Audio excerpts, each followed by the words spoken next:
All right, we're ready to record. And do we have those attending remotely on? Okay.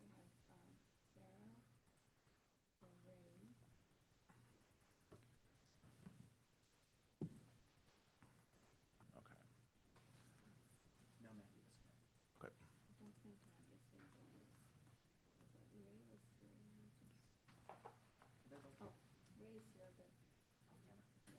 Okay. All right, let's go ahead and call it to order then. We're recording. All right. Good morning and welcome to the full Board of Trustees meeting. First Board of Trustees meeting here in 2024. So as a first order of business, I'd like to take roll. So Madam Secretary. Barahona, Present. Buenaventura, Present. Chen, present. Cisneros, Here. Good. Trustee Good. Oh, I don't think we can hear you. But I do see you are present. I see the wave. Here? Yes, There we thank you. Okay. User, Shelby, Present. Soel, Present. Stallings, Present. Stevens, not present. Tony, Present. Trejo, not present. You have a quorum. All right, thank you. As a reminder, this meeting is being recorded. The first order of business is a call for public comment. State Bar staff will attempt to call members of the public in the order that they appear in the attendee pool. For those of you participating via Zoom, you should have that function for virtually raising your hand. It's the hand icon, and it should appear at the bottom center of your screen. If you wish to address the Board of Trustees, please click on that hand icon, and State Bar staff will call on you in the order that hands are raised. For those of you participating via phone, please press *9. Again, doing so will alert staff that you'd like to make a comment, and State Bar staff will open up your microphone so you can address the board. For those of you participating from a noticed location, please alert the State Bar staff member present in the room that you would like to make comment. Due to time restrictions, we cannot allow more than 3 minutes for each speaker. Please note that staff will have an on-screen countdown timer visible to all attendees during the duration of your public comment. The timer's 3-minute countdown will begin as soon as you start your comment. The on-screen timer will flash throughout the final 10 seconds. And I appreciate those who signed up in advance. We'll call on them first, and our first speaker is Mr. Benjamin Cohn. So, Madam Secretary, if you could activate Mr. Cohn's microphone. Mr. Cohn is currently not in attendance. All right. Are there any other members of the public who signed up ahead of time? I think there was one more, but we do not have a name. Is there a phone number? No. So hard to identify who that person is. Got it. Could we take it then from the top? Any other members of the public who wish to address us? Yes, we do have one hand raised, and it's phone number ending in 6757.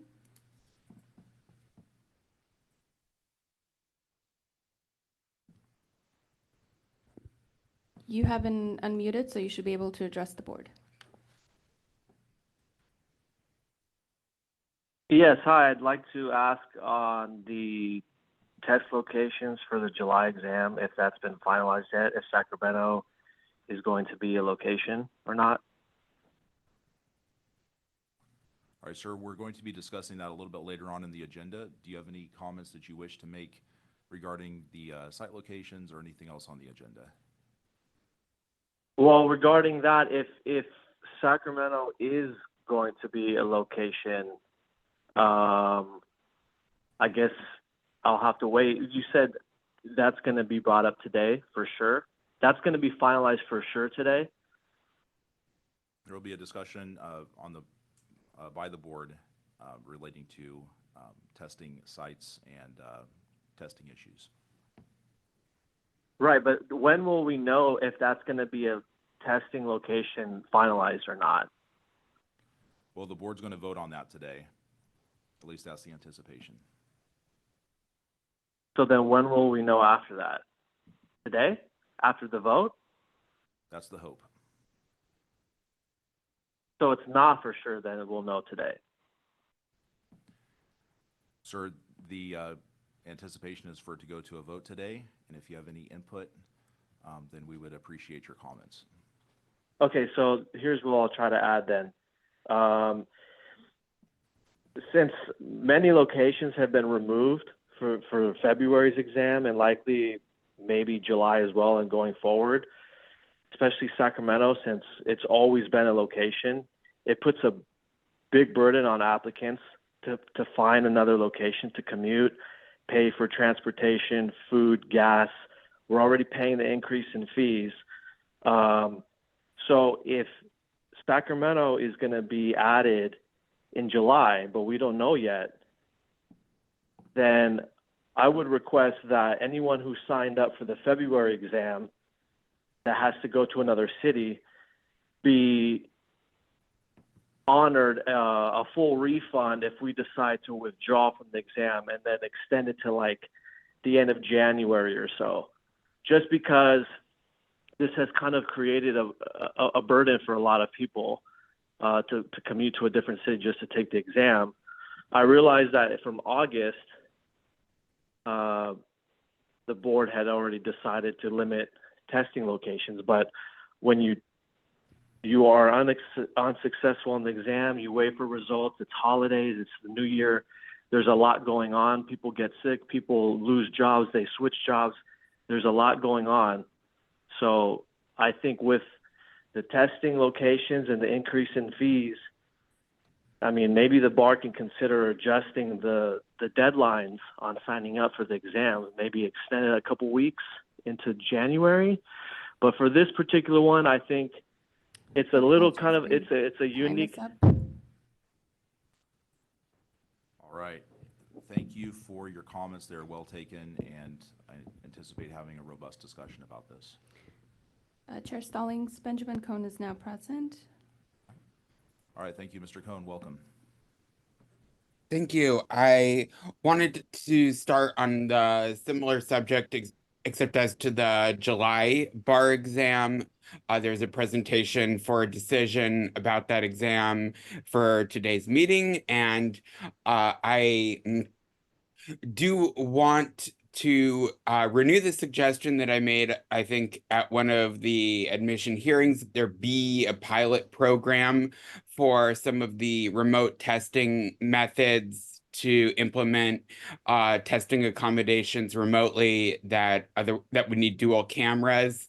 I think that the staff PowerPoint indicates it would be too difficult to do at scale by July, and it is important to get it right, to have the operational reliability, but that's all the more reason to do a pilot program. So if it can't be done at scale, it still can be done in July for those who need it most, and in so doing, kill two birds with one stone by allowing the proof of concept for maybe February 2025 to allow it to be a remote modality offered to everyone in whether they need testing accommodations or not.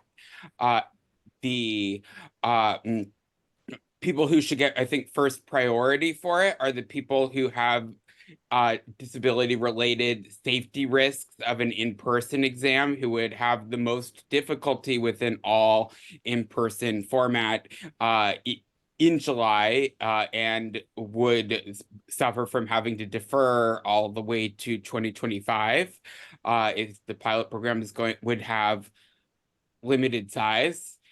So I do think that should be considered when you discuss all of that. I also think for purposes of your budgeting difficulties right now, it's much better to do maybe a little bit more of an exam fee increase than it is to put applicants in a position where they have to spend orders of magnitude more than said fee increase to adapt to whatever the state bar might be doing to cut its costs. So, yes, it's important to make this exam affordable and accessible, but you can't be penny wise and pound foolish about how you do that. Thank you. Thank you, Mr. Cohn. Any other members? Next, we have Claire Solat. Good morning. Good This morning. is Claire Solat, and I'm speaking today representing the Legal Service Funders Network. As you know, we run a public interest bar fellowship each summer for 25 to 30 fellows coming from the Northern California ABA law schools, as well as California accredited law schools. And I'm speaking today on item number 703 as well, in terms of geographic equity. The reality is that Northern California examinees will be at a severe disadvantage if only one test site is offered. In addition, from the materials that were presented for today's meeting, that test site is still up in limbo in terms of where it will be. This not only features issues with regards to, as I spoke before, geographic equity, but these examinees all are now in the position of needing to book hotel rooms and make transportation arrangements. I know it seems far off, but it's really not in terms of booking a hotel and being able to have access to a space near the testing site. So in terms of deferring this decision, I agree with regards to the comments made earlier that examinees need to have this information immediately, and I would urge that the State Bar Board look to offer at least 2 sites in Northern California as opposed to only 1 when they're considering 3 or more in Southern California. Thank you so much. All right, thank you.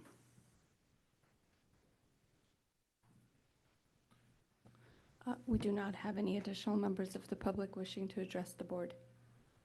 All right, thank you. And I'll close out this call for public comment. I'm going to take a brief recess, no greater than 10 minutes, to attend to some business here, so we can get some nourishment to our trustees and staff. So we will be back at approximately 9, just 5 or 10 minutes. Let's return at 9:40. All right, we'll see you at 9:40.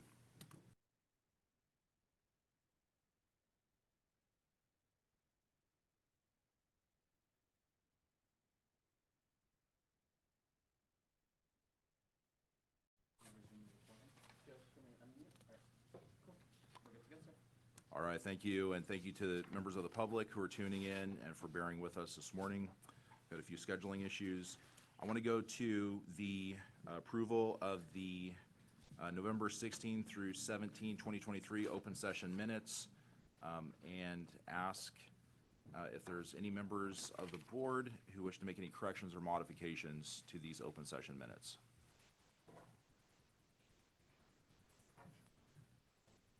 All right, and if I see no hands, may I have a motion?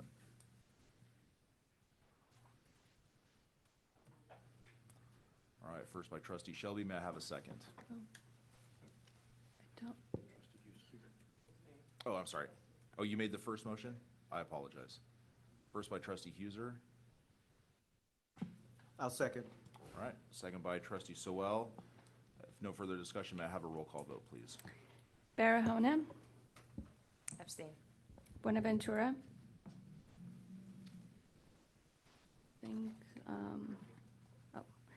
Trustee Buenaventura is not here. Chen, Aye. Cisneros, Aye. Good. I'm sorry, trustee Good, I didn't hear that. Aye, okay. Aye. Thank you. Huser. Shelby. Abstain. Stevens, not present. Sowell. Aye. Tony. Aye. Trejo. Aye. Stallings. Aye. 8 ayes, 0 nays. Minutes are adopted. All right, thank you. All right, I'll next move to the chair's report. This will be an oral report from myself. Just want to welcome everybody to 2024. Hopefully, everybody had a fantastic and restful, and if not restful, a time of making memories with friends and loved ones. Trustees were definitely busy prior to the Christmas and New Year season, and even after the new year. Already our Board of Trustees has been hard at work, whether it's the audit or the finance committees, and as they discuss the financial prospects for our organization and how best to deliver excellent services in this fiscal environment. Prior to 2024 being put in the books, many members of the board joined myself and Vice Chair Cisneros in conducting hearings on how to improve the discipline and the admission system. We took many public comments during 2 meetings in December, and really thank the members of the public who tuned in and shared with us their life experiences.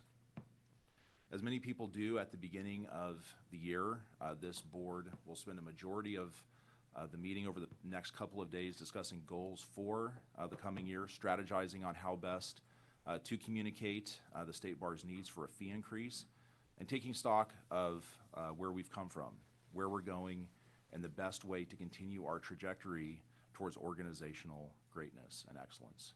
And so towards that end, over the next couple of days, this board will receive much anticipated training and instruction, all with the goal of rebuilding the trust of the public and learning from our past.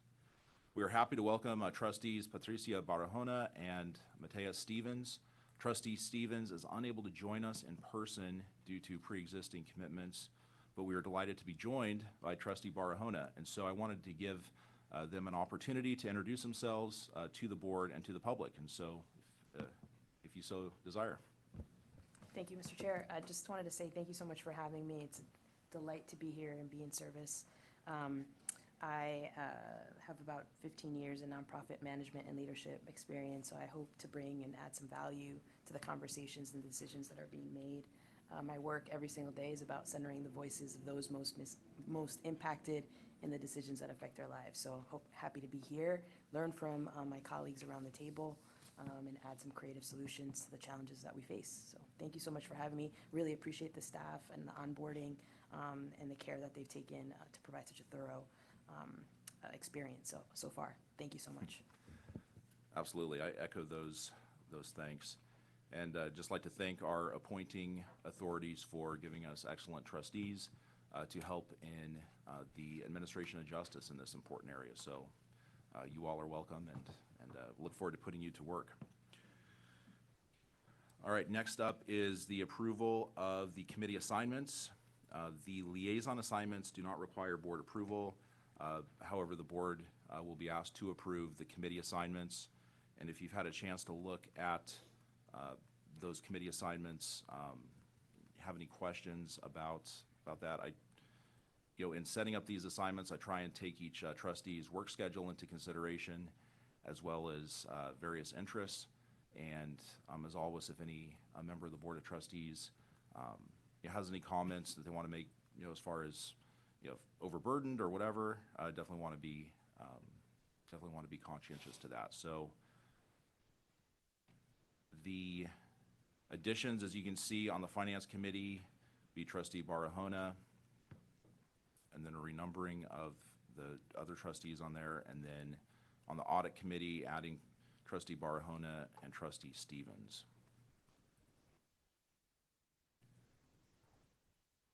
And unless there are any questions or comments, I would ask for a motion to approve the committee assignments.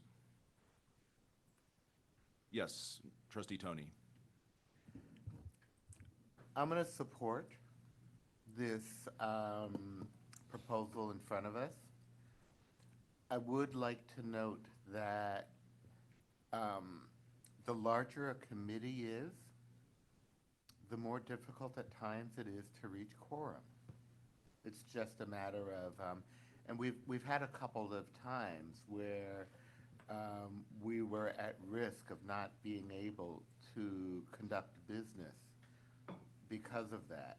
So I would just like that to be kept in mind for the future.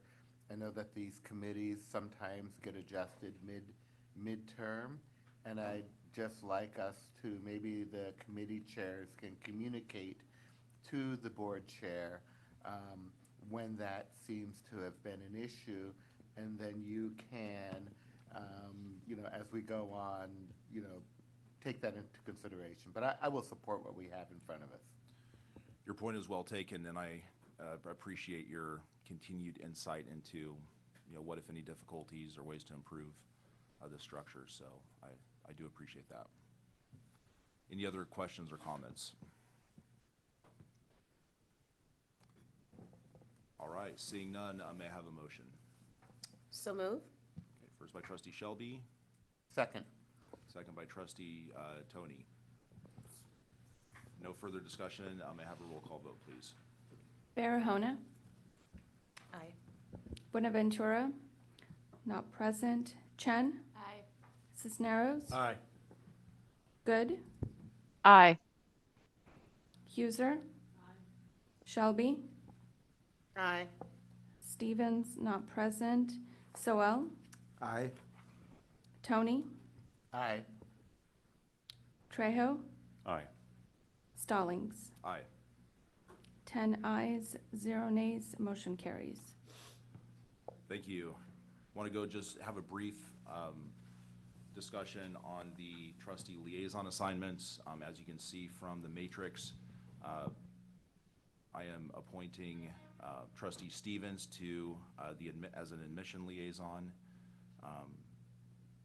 And then appointments liaison, trustee Barahona will be joining me in that fun task.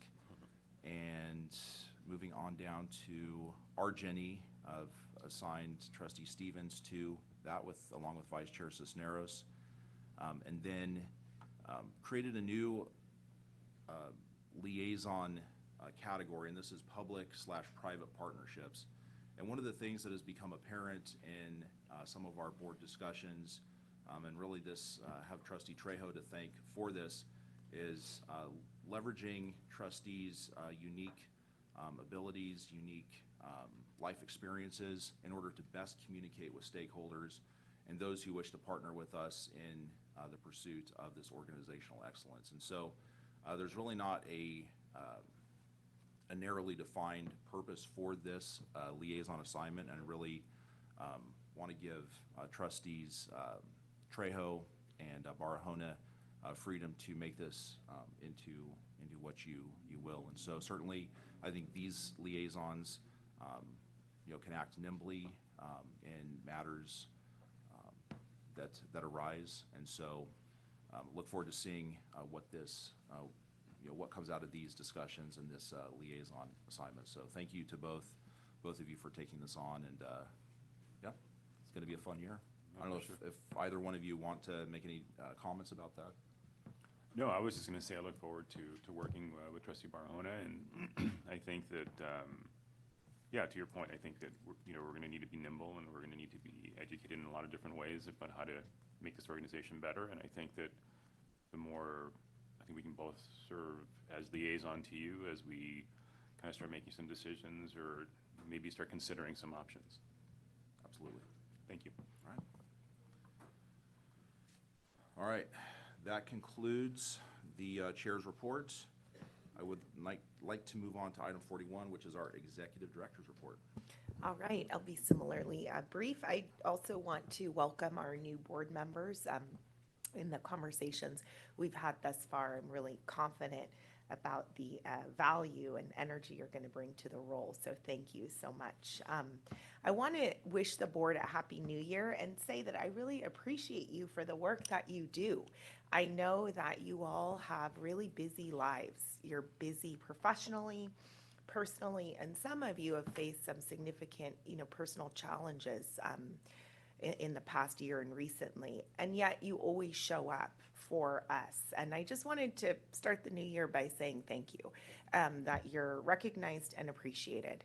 I also wanted to say that I'm really looking forward to our discussion this afternoon about the necessity for a fee increase for the state bar and the strategy that we are collectively going to undertake to achieve that fee increase. For both the board and my own leadership, this is a key inflection point. This is a must-do, not a nice-to-do. I am both hopeful and optimistic that together, a dedicated and influential board, and that is what we have, is an influential board, and effective staff leadership will achieve more than a mere fee increase that finds us behind almost as soon as we get it. Instead, I envision a fundamental transformation in how licensing fee amounts are assessed annually and levied on licensees to ensure a long-term fiscal stability for this organization that appropriately balances the recognized need for legislative oversight, the role of the annual fee bill process in that oversight, and our critical need for predictable funding to ensure that we can fulfill our public protection mission. So really looking forward to the conversation and sort of generating new ideas to present both to the public, our licensees, and the legislature. So thank you in advance. Thank you, and I think I can speak on behalf of the entire Board of Trustees in thanking staff for your continued dedication through the holidays, keeping us informed without being too intrusive on fund plans. And so your dedication is absolutely appreciated, and we're grateful for the caliber of employees that we have here. Moving on to item 50, which is our consent agenda. I would note that item 50-7 has been withdrawn. I understand that there might be a question for clarification from a trustee. So at this time, are there any questions about any items on the consent calendar or motions to pull an item off the consent calendar? Yes, Trustee Tony. This is just an informational question because I'm not familiar with the term, and I don't even know how to pronounce it, I've been told, but that's okay. What does pro hac vice mean? I have no clue. I can't be the only person in the world. Well, I don't even want to tell you it's actually pronounced pro hoc vici. See what I mean? You know, it's just things lawyers come up with to make ourselves sound more important. But, Okay. do we have any staff members who wish to give an in-depth? It's been a while since I went through law school, so I don't want to presume And of on course, my how it ancient applies to knowledge. the item, you know. Absolutely. Yeah. All right, we have Donna Hershkowitz. Thank you, Donna. Good morning. Morning. So pro hoc vice literally means for this occasion. And the concept is an attorney who's licensed in another jurisdiction who wants to come to California to represent a client in court. They're required to associate with local counsel, but it's sort of a special admission because they are not California licensed attorneys. They're requesting the court's permission to serve for this occasion as California counsel, essentially. Thank you.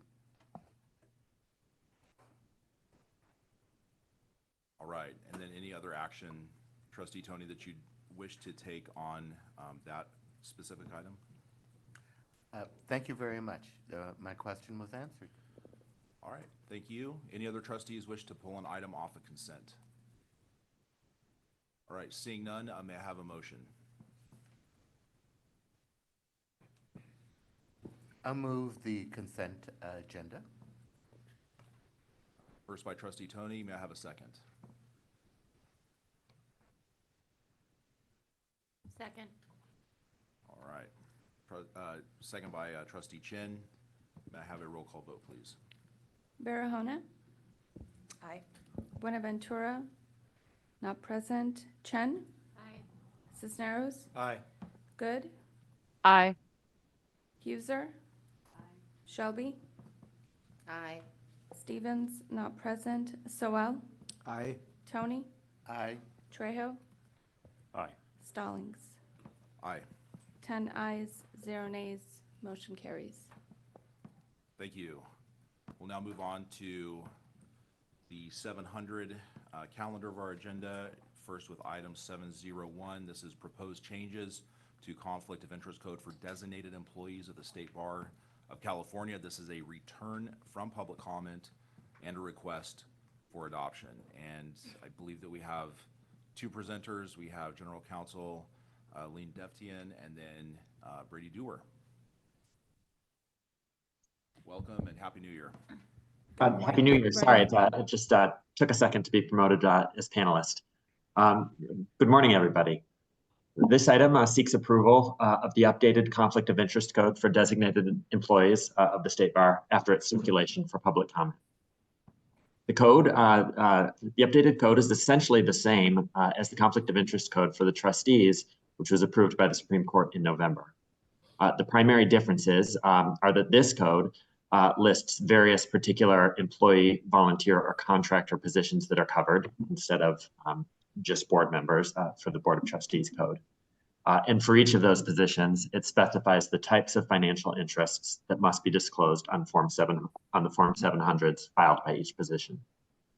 The changes from the current version, the currently in effect version of the code, include consistent with the updated code for trustees, adding more explanatory language to the preface to make clear the disclosure and recusal obligations of those covered by the code. And second, it includes updates to the list of covered positions at Appendix A and their disclosure categories at Appendix B to meet the statutory requirement that the code first list all positions, paid or otherwise, that involve the making or participation in the making of decisions which may foreseeably have a material effect on any financial interest.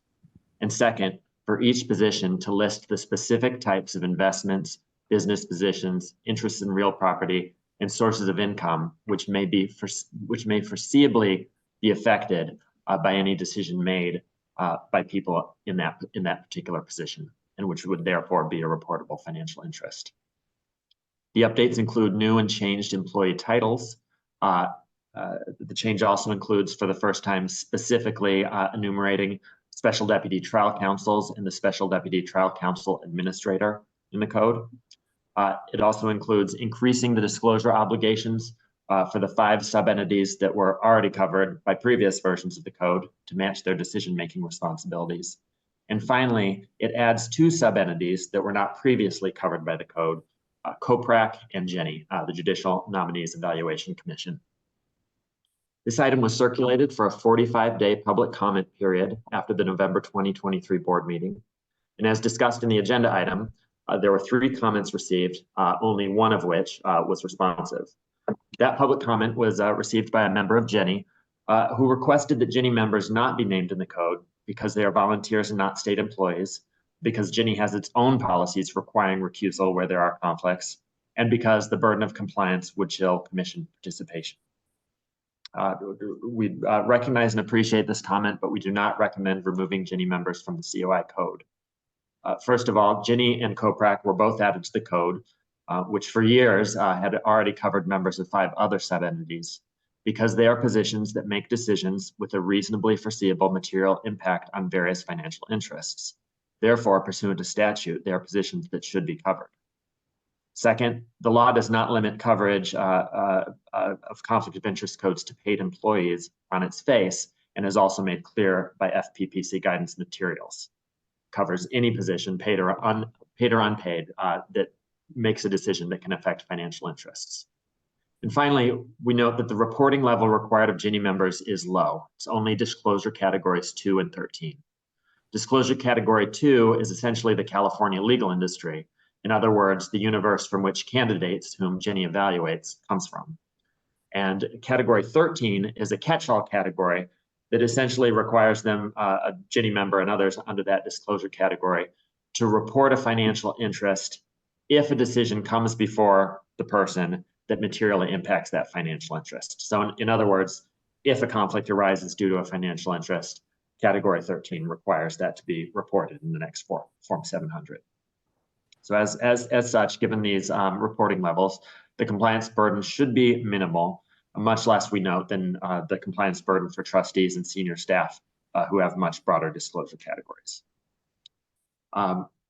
While, as noted, including JENI is required by statute, as a policy matter, it is also advisable, and the modest burden is justified. First of all, including Ginny is consistent with the goals of helping Ginny members identify potential conflicts in their work so that they may properly recuse themselves where there's a conflict, thereby promoting transparency and increasing public confidence in Ginny and its important work. Second, this aligns with the State Bar's recent and ongoing enhancement and strengthening of its conflict of interest policies and procedures generally. And finally, Ginny members and all others covered by this code will be offered instruction and training to help them comply with their disclosure requirements. Accordingly, if there are no questions, we request that the board adopt the proposed updated conflict of interest code for designated employees of the State Bar of California, which is attached to agenda item 701 as attachment A. And we note that the resolution asks that the code become effective on March 1st, 2024. We explained this in the agenda item, that this effective date will obviate the need for newly named positions to file assuming office statement in advance of the otherwise applicable annual filing deadline of April 2nd. So in other words, it aligns the filing deadlines for existing and newly covered positions to decrease administrative burden and the burden on the affected positions. And with that, I will open for any questions. All right, thank you for that presentation. Ms. Deftian, anything to add? I think you did an excellent presentation. Same. I do recognize that we have the Ginny chair here in the room, so I want to give him the opportunity. Definitely doesn't have to take it to address this body on any concerns that Ginny has. Certainly, I think we're mindful of the public commenters from Ginny who are expressing their concerns. I think the memo lays out the ways that we're hoping to ameliorate those concerns. But anything else, Mr. Palmer? If I could just have you step up to the microphone.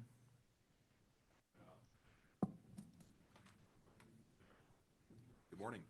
Happy New Year. Yeah. Good day. God bless. Nice to see everyone on the dais. I was not prepared to address the board with respect to this issue. I think the commission's concerns are reflected in the public comment you did receive. Most of the folks, if not all, believe that compliance with this requirement isn't the best idea. In particular, there are some folks that are on our commission that are public servants. They're elected public defenders. And to have them comply with this requirement would expose aspects of their personal history that they're not quite comfortable with. And so I think moving forward, it may present a problem for recruitment for public members that are in the public sector, adding an additional reporting burden. I personally don't know how this works because I'm not in the public sector. I do civil rights work, and I don't have to make this requirement. But other folks who make this requirement on a more routine basis tell me that it's not a good idea. So I hope that was helpful for you, sir. Thank you, and thanks for being nimble and making comments on this. I just want to pass it over to staff as far as any concerns addressed this morning about the public sector members and additional concerns, and anything that staff can do to alleviate those concerns. I can respond. There is a process included in the conflict of interest code to request anonymity of certain information if it's otherwise confidential or privileged. Other elected officials and public officials are in positions that require the disclosure of this information. But if it's concern around clients or any other sensitive information, the code does include procedure for, protecting that information and reporting it in a way that is not publicly accessible. I think certainly there will be continued training in this area for Ginny. I know the board's going to be receiving training here later on today to hopefully try and address some of those very real concerns. Yes, Trustee Huser. I just have a question on that point just made. Does that mean that people who, for example, are public defenders or district attorneys or anything like that that don't want to disclose their own personal information can make that anonymous? Because that's what I understood you were saying, not their client's information.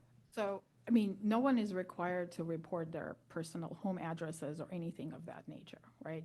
That is residence, is information that's not required to be disclosed unless you're taking tax deductions. And even when we post information, like the Board of Trustees, Form 700s are available online, that information is redacted. I'm not sure exactly what additional personal information the members are anticipating would be disclosed, but we're happy to work with them and address those questions. A lot of times folks are concerned about clientele, or some other information that may be sensitive to release to the public. Just looking over here at the screen, I think, Mr. Dewar, did you have a comment? I was just going to throw in that there's also so if you're a public employee, you are likely already filing a Form 700 for your job, and most likely has a broader disclosure requirements than would be required here as a Jenny member. And there is a mechanism to decrease the administrative burden, whereby if you're already filing a Form 700 with broader disclosures that cover the narrower disclosures, you can essentially file one form that covers both. So public employees should already be familiar with, and this won't add to their obligations. Thank you, Brady. Jose Cisneros here. As a longtime public employee, I will vouch for the fact that every public employee is filling out a Form 700 and has been that way for decades. So whatever is required to safeguard their work and their private information has already been sorted out. Yes, Trustee Sewell. Just appreciate the work on this particular item, given what we have as a board have had to deal with in terms of conflicts of interest and the aftermath thereof over the course of the last several years. I know that these were recommendations that came out of the ad hoc committee as well that brought this to our attention and for our action. This may not necessarily be a fair question to ask, but to put folks on the spot in terms of trying to do the math on this. But I do have a wonder, given what it is, the expansion here and the increase in the number of folks that are now subject to these conflict of interest requirements.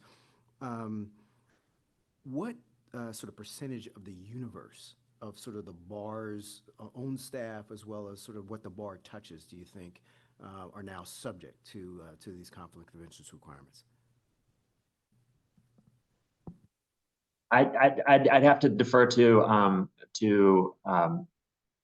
Steve in Human Resources to get the exact numbers, but I believe when we looked at it last year, the percentage of employees who are reporting was somewhere between 55 and 75% to give a ballpark. And again, so it's decision makers and those who are, participating in decisions on the permanent sub-entities.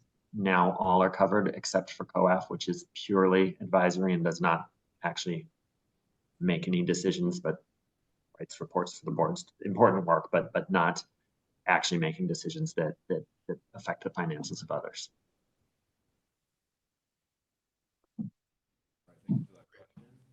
Thank you for that question. Any other questions or comments? Yes, Trustee Tony.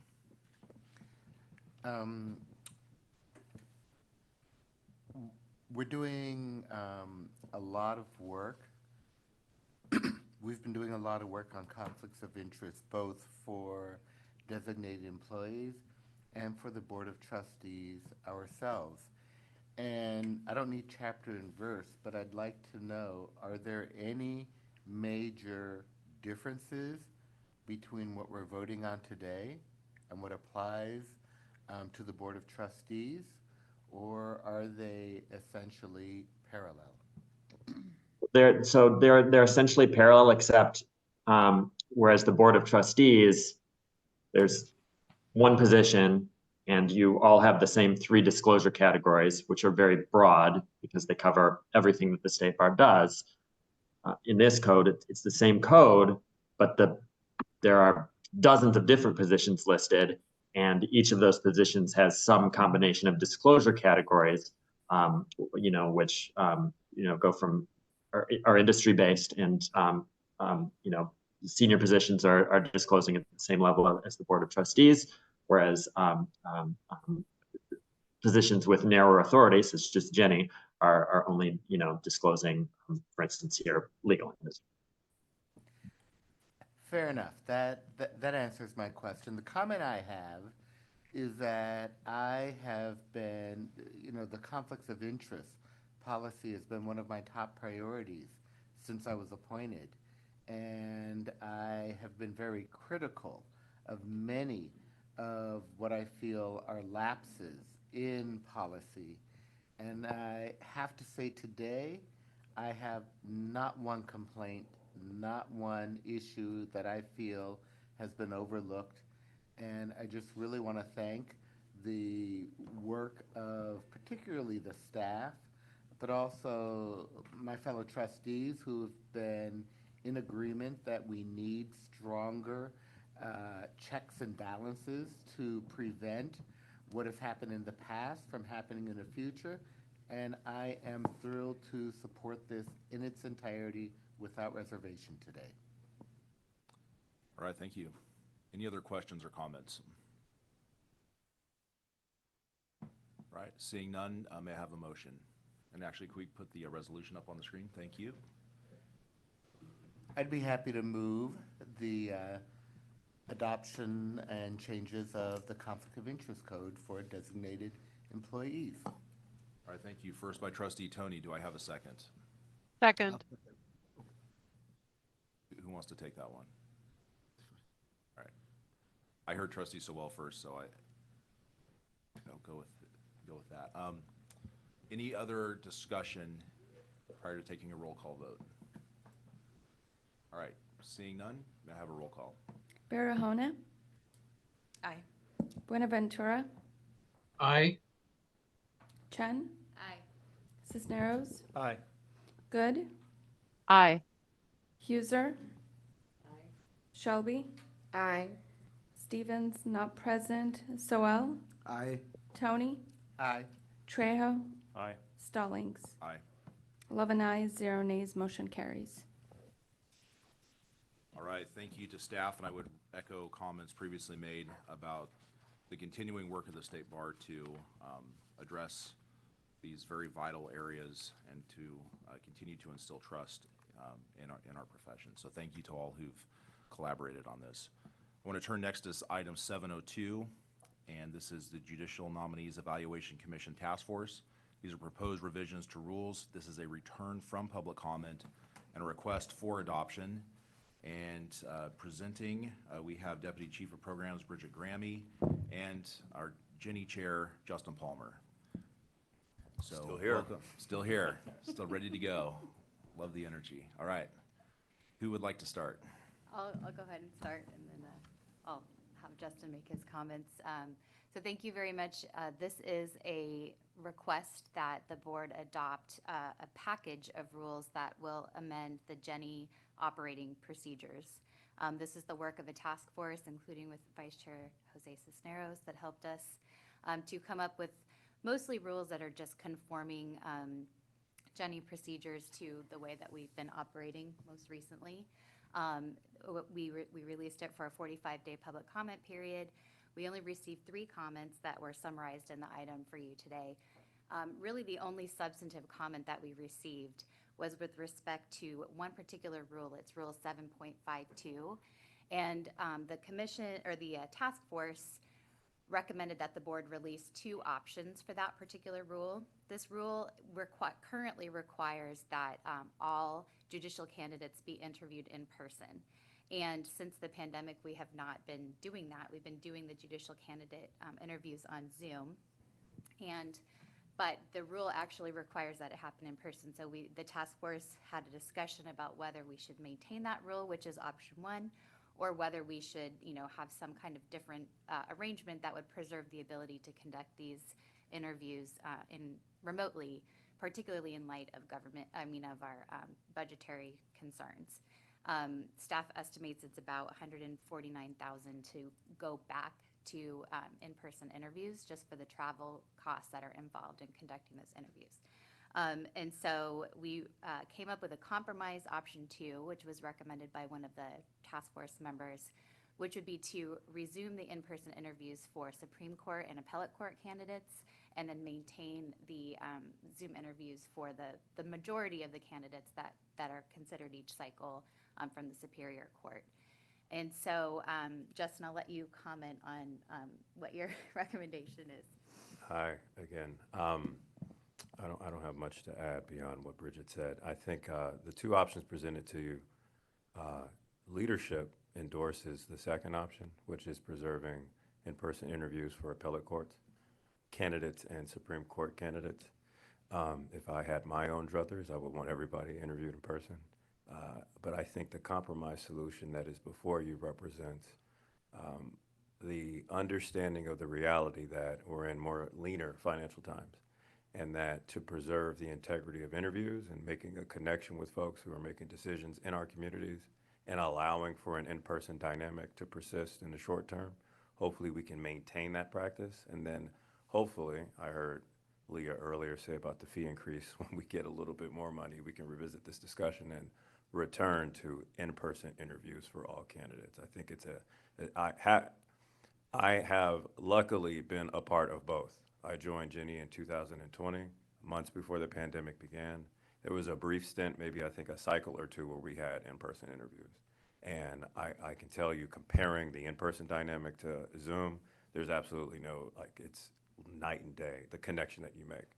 However, Zoom interviews are a little bit more ubiquitous, right? Like they're a little bit more standard. And so I'm repeating what I said about in-person interviews. I think you should adopt option 2, and that hopefully in the future we can resume in-person interviews. Happy to field any other questions. I will say this, we didn't do this earlier. Two more comments before I return the mic. I want to thank all of the 7 people that participated in the task force. We met over weeks to review all of the rules, and they poured in additional hours beyond their work commitments. I see Jose nodding his head as well.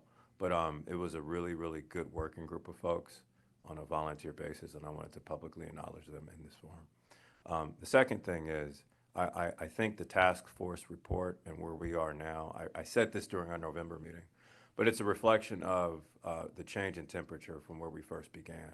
And I think it's a wonderful data point and useful tool to establish how working together with people rather than against each other can really reach wonderful, wonderful results. So, Mr. Chair, I thank you. Jose, I thank you as well. Leah, of course, I thank you for your time and your dedication to this. Bridget, my BFF, I thank you as well.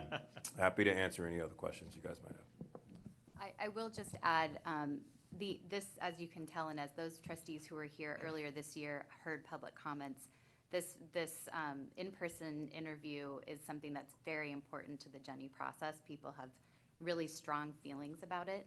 And so because of that, we did add a resolution that the board would direct staff to come back in 2 years and at the 2026 meeting to just report on how this is going and think about whether we want to revert to the old way or so we built that into the recommendations. And all of the changes are unanimous, and that was something that was very, very important to me personally as a leader, and also liaising between you as our main stakeholder, that having folks who are familiar with these rules report back to you and to unanimously recommend language, I thought would be very significant and profound. So, Great, thank you so much, Vice Chair Cisneros. Yes, thank you, Chair. I just want to commend the work of both Justin and Bridget, and particularly the entire committee that was set up to work on this process. I was proud to be part of it, but my expertise paled by comparison to the Jenny regular members, and I have nothing but respect and incredible admiration for the work that every member of the Jenny Commission does and the great product and service they're delivering to the state of California by the work they do. Ultimately, I do also agree with the compromise solution on the candidate interviews, and I'm looking forward to continuing on our Jenny and having an opportunity to stay in touch with our Jenny and Jenny commissions going forward. Thank you. Thank you. Any other questions or comments? Trustee Huser. Having served on the Jenny Commission for several years before there was an option to do these remotely, I can say the comfort you get and the experience you get with meeting people in person is probably one of the most important things. And I think what Jenny does and the incredible work that the commission does and all the people on it is some of the most important work that is being done by the bar. You know, our judicial candidates at the trial court level are just as important as the ones at the appellate court and Supreme Court level.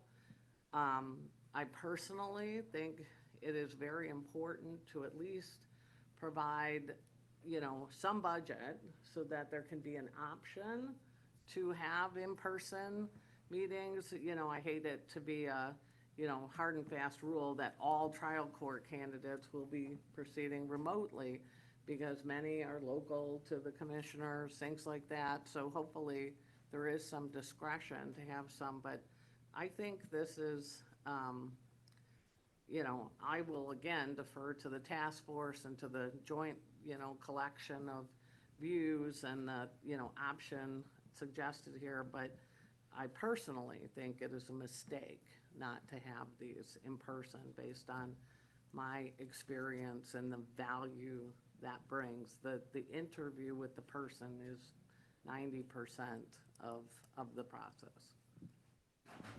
All right, thank you. Trustee Shelby. I too want to recognize the Joint Commission for their work. I remember the conversation that we had when we had Jenny commissioners come here, and it felt like we weren't speaking to one another. And so to see that in collaboration and in partnership, those things can transpire when you have a dialogue. So I celebrate the staff, I celebrate the Jenny Commission, and I say thank you. I have to run out of the room, so I may not be here to vote on this, but I will say this. When we were in the consent agenda, we approved items. I think we approved a $1.4 million item. I almost pulled that because it just, in my conscience, didn't feel comfortable in this budgetary constraint that we're in. And I'd like to point out that often we talk about budget and we talk about it differently for different things. And I believe that this body, when we come together and we have the opportunity to sit next to colleagues and dialogue in person, it engenders a very different conversation. And so when we're talking about people who are appointed to the bench that will be making decisions on the lives of residents in the state of California, I think it's important to understand, does someone make eye contact? I think it's important to understand nonverbal communication is 80%.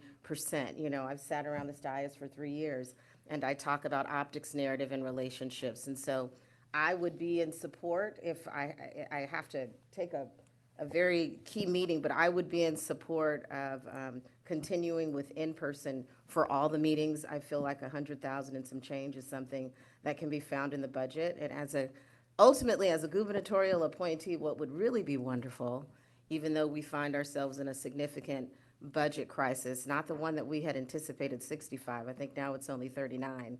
But if we could find ourselves in the governor's budget, because this is the work that we do for all of residents in the state of California, and it should be appropriately, it should be appropriated in the appropriate manner in terms of the budget. So thank you to everyone who's been involved and engaged, and very excited that we could do this in partnership.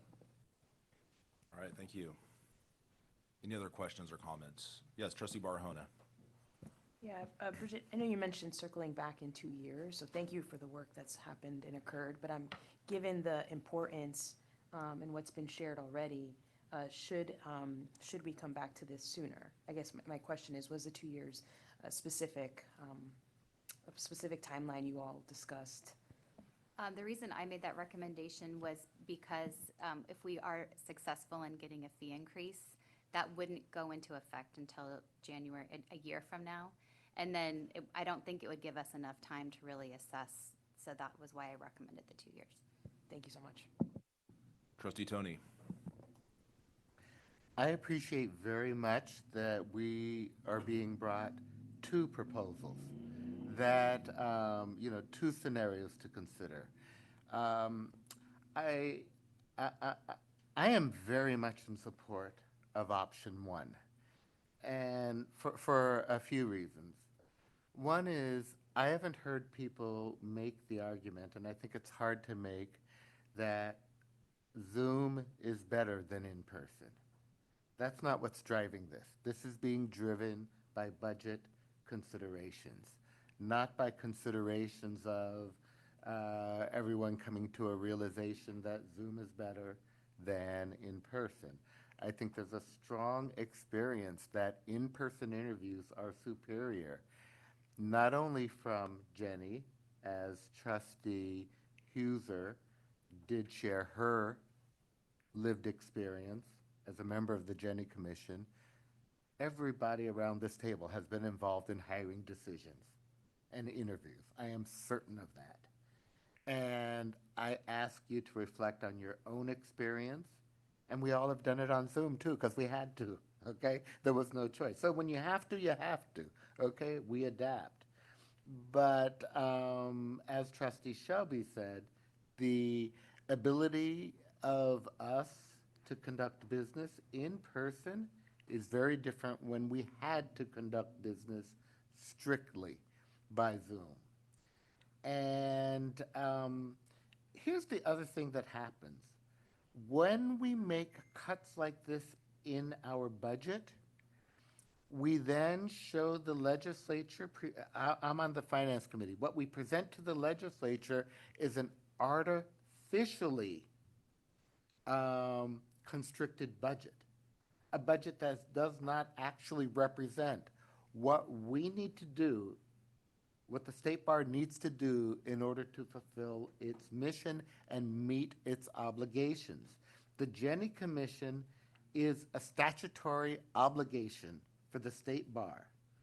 It is not an option. We cannot say the Jenny Commission costs too much money, we're going to eliminate the Jenny Commission from our budget. That is not an option.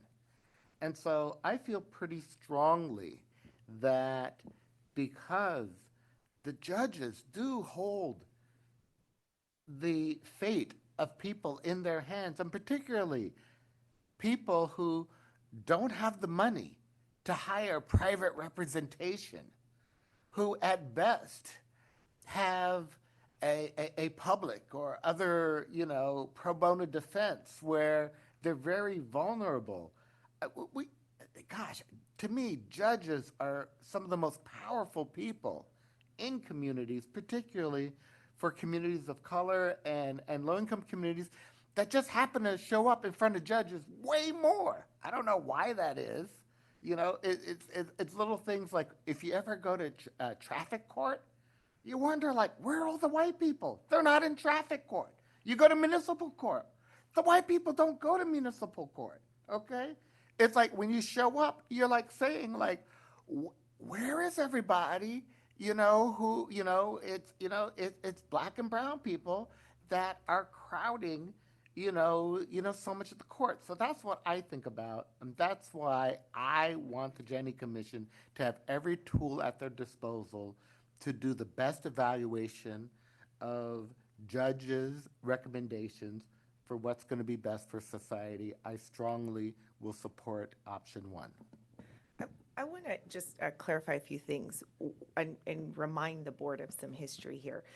First off, I want to clarify one of your statements, Mark. I do not believe we are statutorily required to have the commission. Are we, Bridget, or we're required to do Jenny evaluate? We're required to do the function, but not to have the commission. Yes, that's right. So I want to clarify that. First off. Second, this is not a cut because we have never resumed. I think there was a brief period, right, when post-pandemic where we resumed in-person interviews, but we have not full-scale resumed in-person interviews for some time. So that we're not talking about making a cut. We're talking about modifying a rule change to conform with current practice and then to add budget in to support resumption of in-person interviews for appellate and Supreme Court candidates. So I just want to be clear about what we're doing. We would add budget in to effectuate option two. So not as much as option one, but as compared to the status quo. The other thing I want to remind the board of, when we started focusing on Jenny last year, this is a function we are performing, yes, for the state, and yes, it's very important, but this function is not part of the state bar's core statutory mission. This is something we are doing in support of a gubernatorial function, and that is why last year we tried very aggressively to get the governor's office to fund this. They have been unwilling to support the function at all, which overall costs us in excess of $1 million a year. Because of that, when we started putting together fee increase proposals for 2024, we included a request to fund the Jenny Commission, first to the governor's office and then as a special assessment on licensees. All of that has been rejected. So while I agree that this is critically important, I also think that the board has taken a stand in the past about an unfunded mandate, which is what the function is. I want to again clarify for all of you, the state bar created the Jenny Commission, and the state bar could decide to change the structure of that altogether. I don't think that would be wise or politically feasible, but it is not a statutory requirement that we have this commission. So I just want to give that bit of context to where we are and just caution the board that reversing course, which is what I see option one is after a year plus of discussion on this, what is it exactly that we're signaling at a time when we are stating there is a very severe budget crisis? We have stated that this is a responsibility for the governor's office to fund it. They've chosen not to. And yet we are adding budget to the commission. I'd like the board to think about that. The last piece I want to remind the board of is we did a number of analytics on the impact of both Zoom interviews and remote meetings. And what we found in terms of the impact on candidate ratings, which is the most important thing, particularly this question of whether women and people of color were negatively impacted by either Zoom interviews or Zoom, the actual Jenny Commission meetings themselves. And we found that there is no impact on candidate ratings. You do not see any distinction between the Zoom and the in-person interview or meeting. The last piece I'll say, Trustee Tony said there's no data or evidence or anecdote around the value of Zoom interviews. I don't think that's correct. Candidates have to pay to travel to their in-person interviews. And so that is a cost that they are not incurring when they're able to do the interviews remotely. And there's lots of data out there about the way that Zoom mitigates some biases that we have about people based on their looks, based on their weight, based on how they're dressed. And none of those things come into play, or they come into play to a much lesser extent in Zoom versus an in-person environment. So we have heard those things anecdotally, and sort of the data is out there about Zoom in that regard generally. So I just wanted to put those points and background out there for the board to consider as well. Any further comments or questions? Oh, Sarah. Yes, Trustee Good. I just wanted to thank our executive director for that historical context and that backdrop and the evaluation of, the potential ways that implicit bias might show up in Zoom versus in-person interviews. I also thought it might be useful to sort of remind the board about what the process for judicial applicants looks like in California. In other words, the Jenny Commission's evaluation is part of the process, but it doesn't represent kind of the final decision, which is the governor's sort of decision on who to appoint. And I don't know if it's worthwhile for Ms. Grammy to kind of spell this out, but the judicial process in California, there's a detailed application that goes to the governor's office. The governor then sends certain names to Jenny to evaluate. Jenny does the evaluation. Very important public service, absolutely critical. I admire and respect all of the hard work that the folks on Jenny put into that process. That evaluation then goes back to the governor's office, and then the governor's judicial appointment secretary decides who to interview. And then, ultimately a decision is made by the governor. And I think the governor's work during his tenure as governor speaks for itself with respect to diversifying the bench in many, many, many significant ways. So one of my questions, and Ms. Grammy, I don't know if you know this or not, but does the Judicial Appointment Secretary meet in person with every candidate at the end of that process, or are those done over Zoom? I personally would be sort of interested in understanding kind of the governor's approach to that when the Jenny recommendations go back there. So that's kind of my question, but then also just a reminder about what the process looks like. Thanks. Sure. And Justin, feel free to jump in if I miss anything, but I think you've really summarized it well.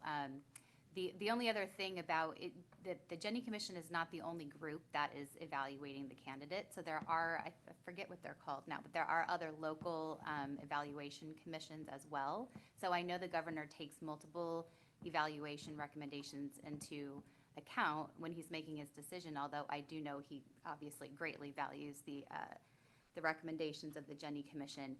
To my knowledge, when we have been discussing this with the appointment secretary, he has continued to do Zoom interviews with the candidates himself. To my knowledge, I don't think he's changed that, but he has been doing that in the past. Anything else to add? No, other than Jenny represents one tool that the governor has in terms of appointing people. But I know JSAC, the Judicial Selection Advisory Committee, is another tool that the governor, and each governor is different. I know that Governor Newsom, the JSAC committee was private, and Justice Jenkins revealed the names of those folks pretty early on in his tenure. And so that's a committee that provides some recommendations. Local bar associations will also do some evaluations of candidates as well at or near the same time as Jenny. So we are not the exclusive body that evaluates candidates for appointment. Yes, Trustee Buenaventura. Yes, thank you, Mr. Chair. Maybe this question can be answered by Mr. Palmer. Can you tell me, in terms of geographically, when an applicant submits an application for a judicial appointment and the Jenny process starts to become involved, does the commission make it a point to have the in-person interview in a place where the judicial candidate is geographically in line with the interview and the lawyers who interview them? Or can, let's say, a judicial candidate from a rural county, can they be asked to come to, let's say, LA or San Francisco, or is there an accommodation made to try to make the actual appointment location closer to where their home base is? I'm hesitating, Trustee Buenaventura, to respond because I don't want to answer in a way that reveals some of our processes and how we assign candidates. I think I can say interviews are held either in the LA State Bar Office or the San Francisco State Bar Office. One of those two locations. And I think the philosophy behind that, to make it standard and fair for folks who are applying for appointment, so that we're not renting a hotel in Sacramento and making it unfair for folks. And then how long typically is a Jenny interview, in-person interview? How long does that usually the interview is? That can vary, and that varies really on the results of an investigation. They've been as short as 45 minutes to an hour. Some persist as long as 4 hours, depending on some of the comments that come in and the items of concern that a team needs to evaluate with a candidate. Okay, that was my question. Thank you, Mr. Palmer. You're welcome. All right, thank you, Trustee Huser. I just wanted to address a couple of process questions. Jenny is one part of a multifaceted process for judicial evaluations. However, the Jenny Commission does conduct extensive investigation and then has extensive interviews, which are quite quite probative of the issues. There is discussion among the Jenny Commission members who have done the interviews then, and which is much easier when they're doing it in person, I would believe. I never did one remotely. But they also present material that's beyond just this rating. And while I am glad to hear that there is no perceived impact on women or persons of color by going on Zoom versus being in person, I do think the flavor of what is included in these reports is much more extensive than just the underlying rating. That's just one piece of a very complex puzzle, and I think would be very helpful to the governor's office and the judicial appointment secretary. So I just wanted to address some of those structural issues.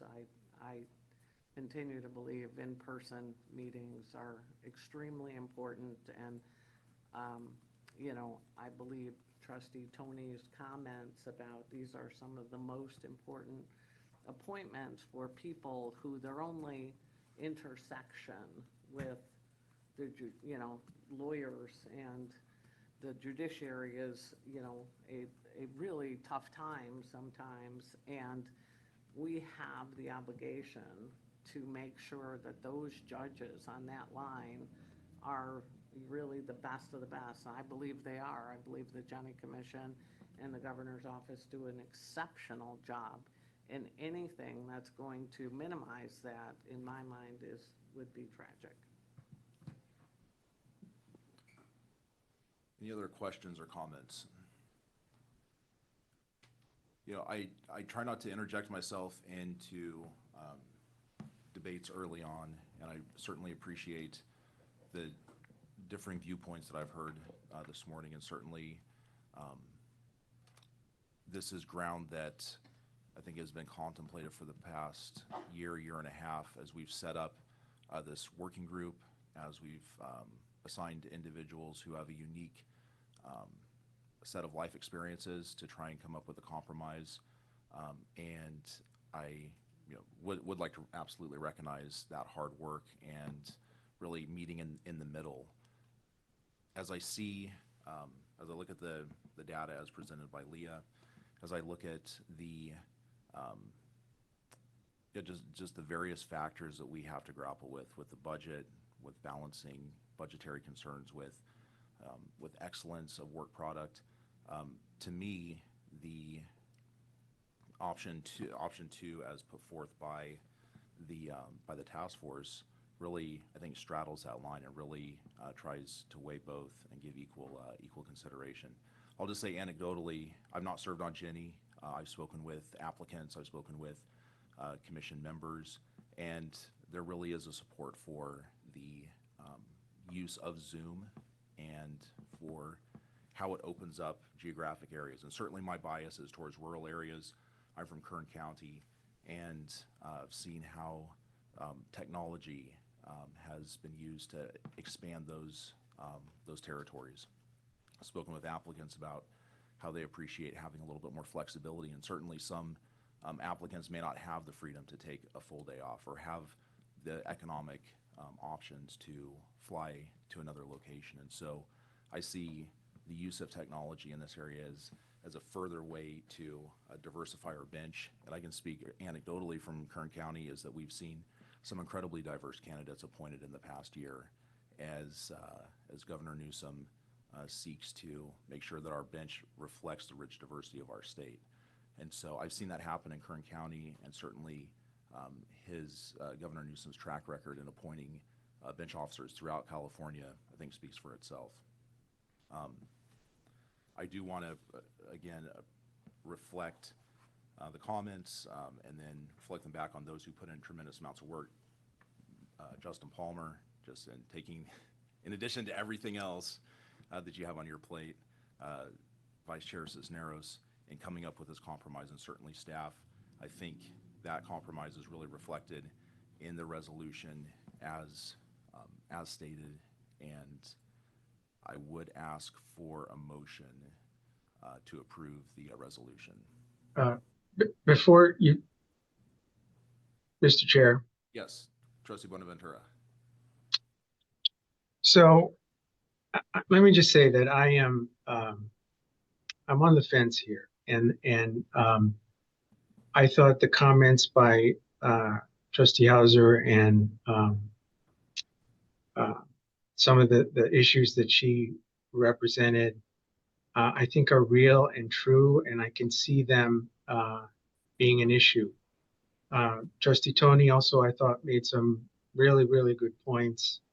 And so I'm wondering if there is some room to compromise upon a compromise. And what I'm thinking about is there a way that we can have a third option where the applicant can be given the option of doing an in-person interview? So, because I think that addresses some of the issue of the convenience, the costs, but maybe if the applicant is in a position where, you know, they're willing to and they can absorb the cost and it's important to them to do an in-person interview, is it something that we can build into a third option? And so maybe there's some discretion in allowing for an in-person interview, because it just, I don't, I can just see the value of this in-person interview as being really compelling. And I don't want to eliminate it. And I know that we're talking about perhaps revisiting this issue in 2 years, but I mean, once you get used to a system and a way of doing things, it sort of takes a life on its own, and it's hard to undo. And so that's my hesitancy. That's my hope that maybe we can come to another compromise. But I'm interested in what other people think. Those are my comments. Thank you.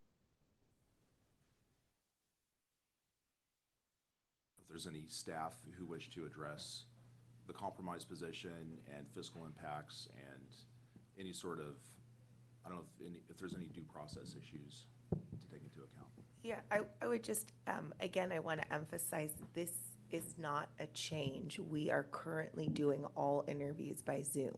So when you say, Trustee Buenaventura, that, you know, it's hard to undo something, the status quo is all interviews are Zoom. So I just want to make that really clear. It's not like we would be changing something today. In fact, if you voted for option 2, you'd be changing and resuming in person for certain candidate types. What's come up in the past when we've talked about it being at a candidate's discretion is this issue of an unintended consequence of bias or an impact on the rating, or the fact that all candidates wouldn't be receiving the same experience.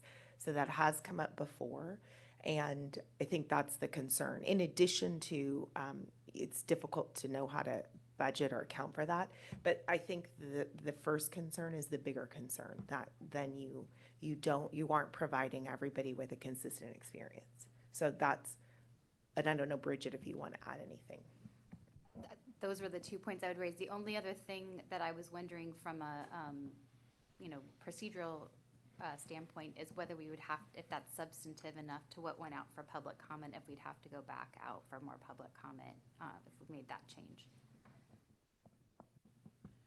Because of the way the language is included in the proposed rules and it's so specific, I think that would require a public comment because it's so specific. If it was a little bit flexible, then I think it could be reasonably interpreted to have been contemplated.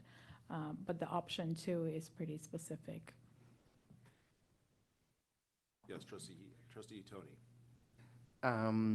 I would like to point out that while Leah is absolutely correct that the status quo is that we do Zoom, we've been doing Zoom meetings, I'd like to point out that was necessitated by the pandemic. It was not a decision made that this is the best way to do it. and that the consideration of continuing it is driven by budget considerations, not by the absolute assertion and evidence that Zoom meetings produce a better outcome than in-person meetings. And I do continue to believe that in-person meetings are just give interviewers a better sense of who the person is. That is, you know, a lot of these appointments last a long time, the long time appointments. Some of them are lifetime or close to lifetime, and you know, but the point is that these are critical leaders in the legal system. Here's, I would like to make a motion that we adopt option 1. Can we put the resolution up on the screen, please?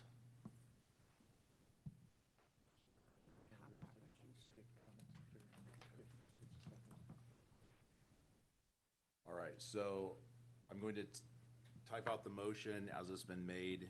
I'll see if there's a second, and then we'll go to comments after that. All right, so. Yeah. All right, so after everybody's had a chance to review the resolution as amended, changing option 2 to option 1, is there a second? I will second option 1.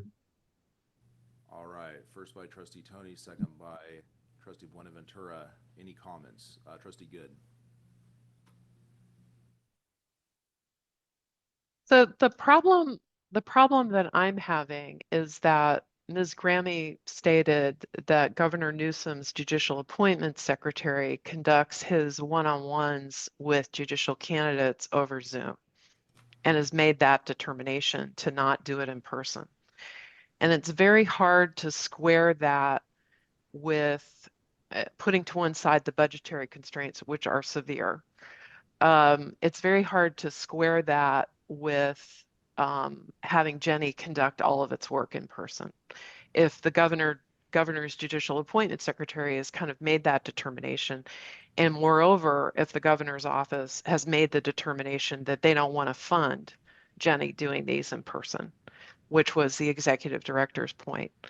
So that's my problem, is how to sort of square the two things. Why in-person interviews are important for Jenny, but then somehow not important for the judicial appointment secretary advising the governor on who should be appointed to the bench. Thank you. All right, thank you. Vice Chair Cisneros. Yeah, just one quick comment. I think we can all have our opinions about Zoom experiences versus in-person experiences. But I do want to say that the flexibility and the technological aspects of doing all the interviews in Zoom do at times have some real benefits. As a longtime member of the Jenny Commission, the commission that reviews candidates who have want a review of their negative decision, having the Zoom interview and as much real, visible, complete and comprehensive evidence to review for the Jenny Commission has been extremely valuable. Thank you. Any further questions or comment? Yes, trustee Barahona.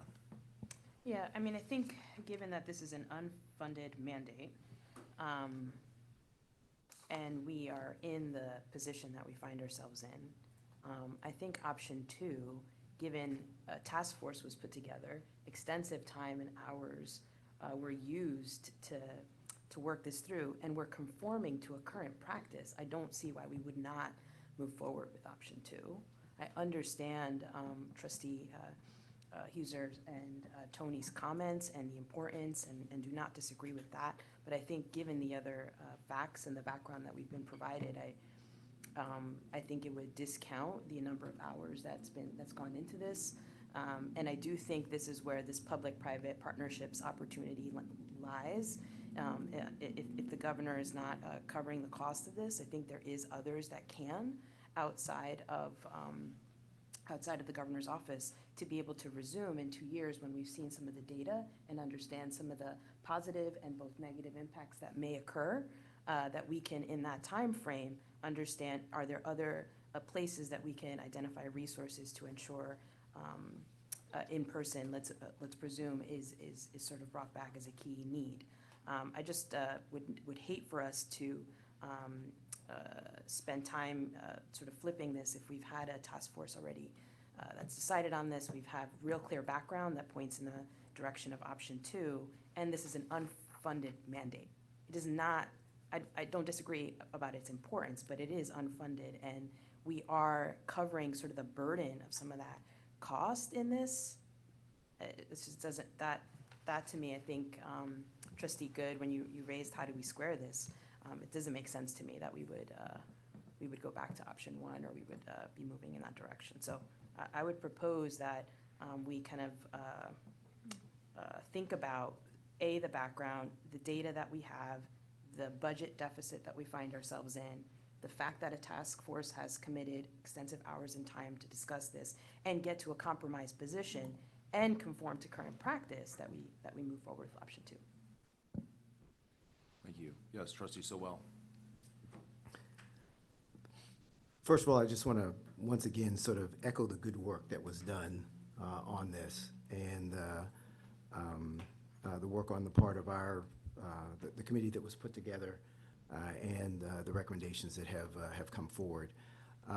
This has been a very sort of good discussion as it relates to this particular item, and I do think that we need to go back to the reason why it's before us, and the reason why it's before us is because of the fiscal sort of situation that we find ourselves in. And I wonder, given the fact that, that decision was made when, during the course of a pandemic, when we did not have a building sale, et cetera, we now find ourselves in a different fiscal position.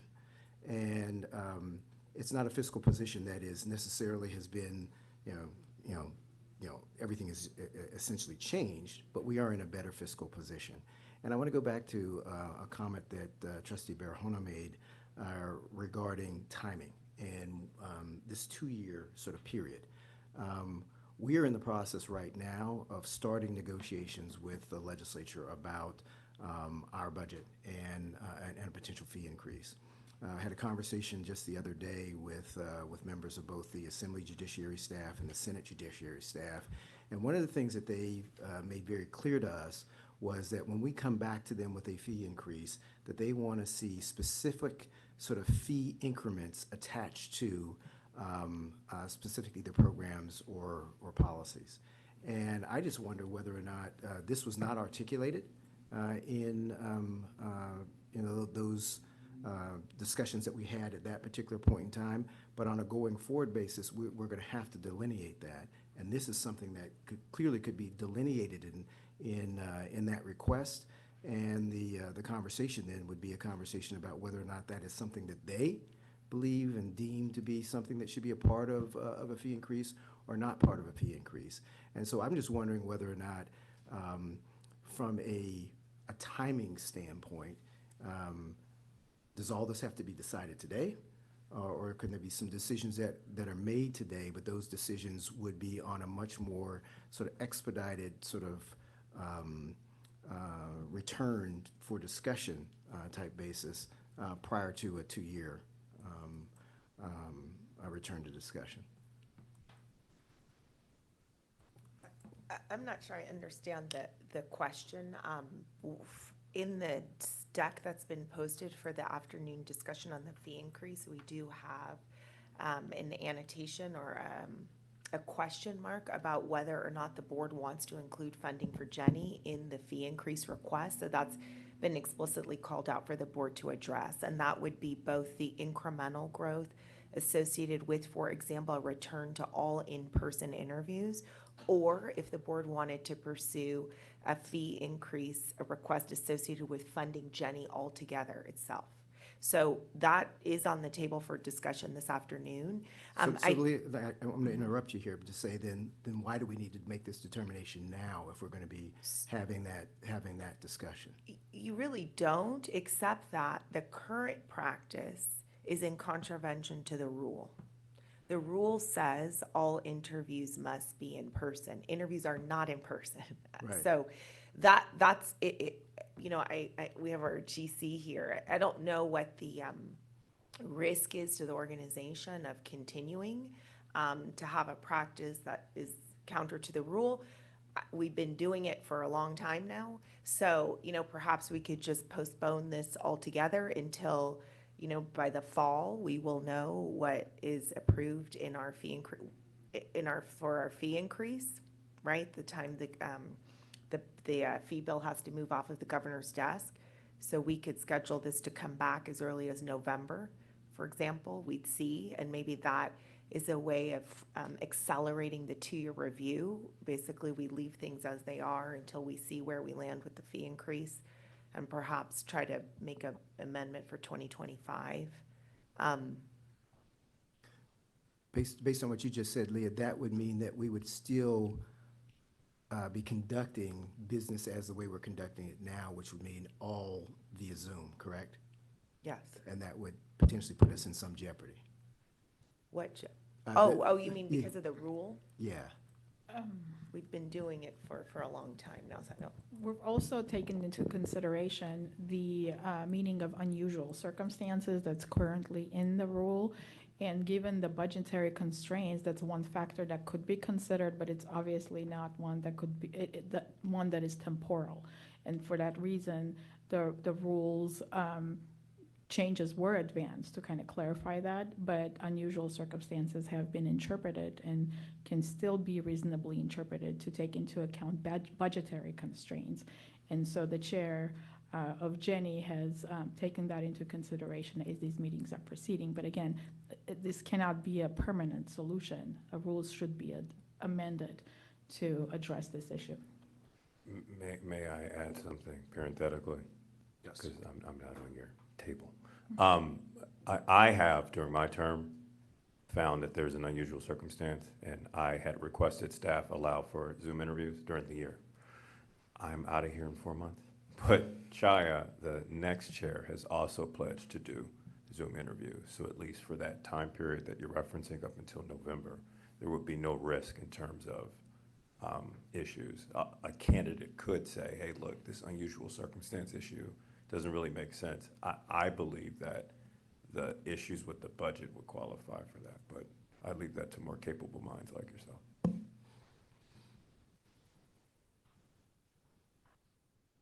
Any other questions, any further discussion before I ask for a roll call vote on the amended resolution pushing forward the option 1?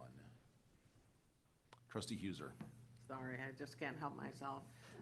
Rule 7.52 currently says the team must interview a candidate in person unless the chair authorizes unusual circumstances. Option 2 is, other than for Supreme Court and Court of Appeal, the team must interview a candidate for the Superior Court by remote means unless there is a unusual circumstance. Does it have to be so, mandated? In other words, could there be circumstance, say you have, 2 Jenny commissioners in San Francisco, the candidates in San Francisco, they want to, meet. Is that something that the task force looked at and said, well, that would be biased then, or anything like that? What was considered on that? Because this is very directive that all of them must be by Zoom if we choose option 2. Defer to members of the task force to answer that if you wish. Trustee Huser, I don't think we addressed it in that specific way. I think your question highlights the difficulty we have as a task force of striking a balance between multiple factors, budget as one, fairness as another, consistency in interviews and processes as another. So there are ways that we, as leadership, distribute candidates and investigations to make it fair for folks that come through Jenny. But the way that you phrased the question wasn't something that we explicitly discussed as part of the task force.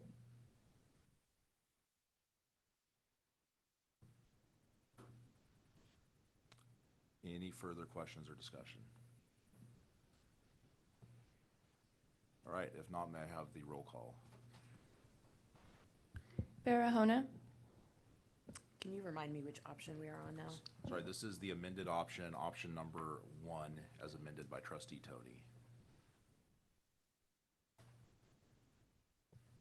This is, option 1 would be all interviews in person. Nay?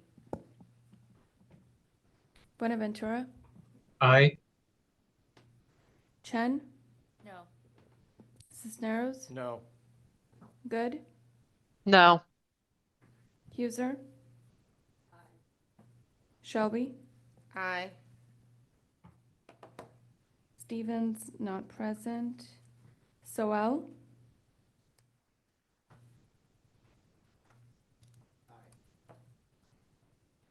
Tony, Aye. Trejo, Nay. Stallings. Nay. 5 ayes, 6 noes. Motion fails. All right. Going back to the agenda item, are there any further motions that any member would like to make? Can you put the resolution back up? There you go.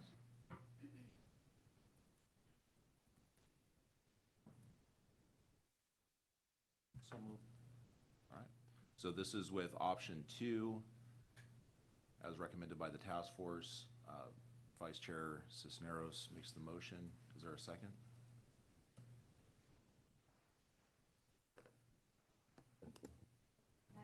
I'll second. Great. Trustee Chen with the second. Any further discussion, or may I have a roll call?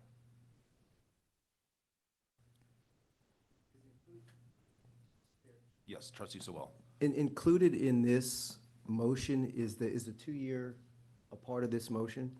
I'd like to try to see if we could move that up.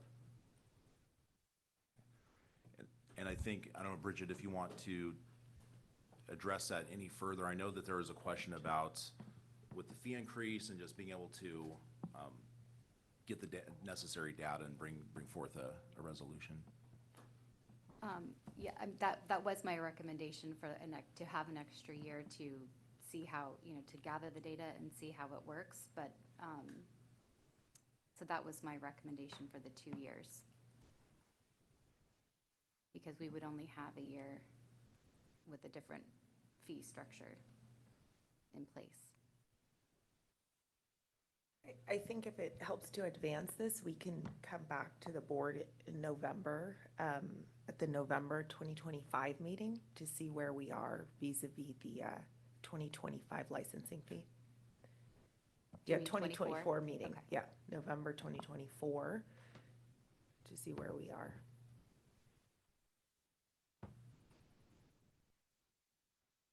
That would make me more comfortable. So return to the board at its November 2024 meeting.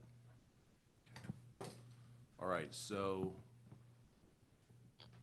we have under the further resolved, changing January 2026 to November 2024, as amended by Trustee Sewell and Trustees, Vice Chair Cisneros. Would you see Yes. that as a friendly amendment? See that as friendly amendment. All right, Trustee Chen, friendly amendment? Yes. All right.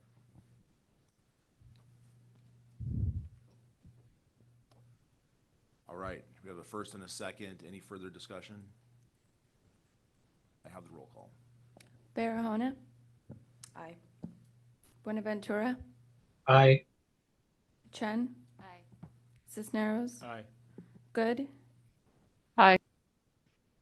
Huser, Shelby, Aye. Stevens, not present. Soel, Aye. Tony, Abstain. Trejo, Aye.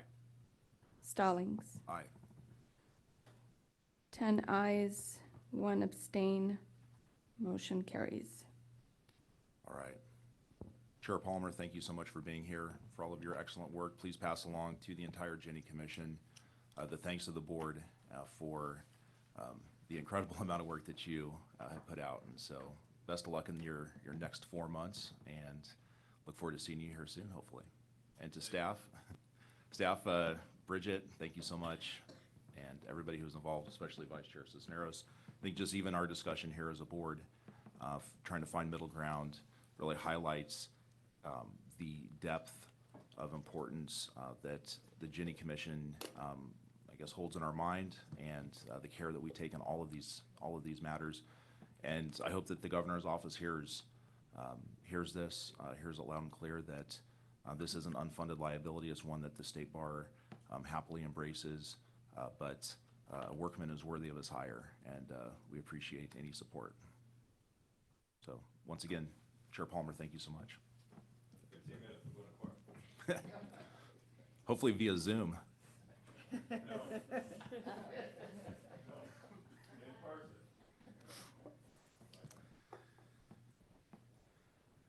All right. Moving on to item 703, unless anybody needs a bio break, are we okay pushing on?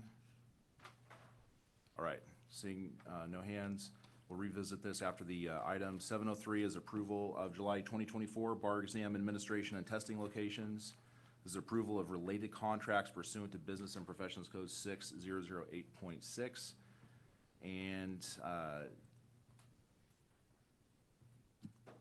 let's see, we have program directors. I apologize in advance if I butcher your name, Cody Hunanian and Amy Nunez. Great, and you nailed my name, so thank you very much for that. Always appreciative. So we are here today to seek approval of the July 2024 bar exam administration and testing locations, along with the approval of related contracts. Before we dive in, let me set the stage once more with some necessary background. So the Office of Admissions continues to face a structural budget issue. And to close the funding gap without relying solely on fee increases approved last year, staff sought cost reductions related to bar exam administration, which is admission's highest cost program. As a cost-cutting measure, the board approved reducing the number of facilities for February 2024 and utilizing no-cost space at State Bar and Judicial Council offices. Staff was tasked with exploring the feasibility of a one-day remote exam for July 2024 with the hopes of securing additional savings.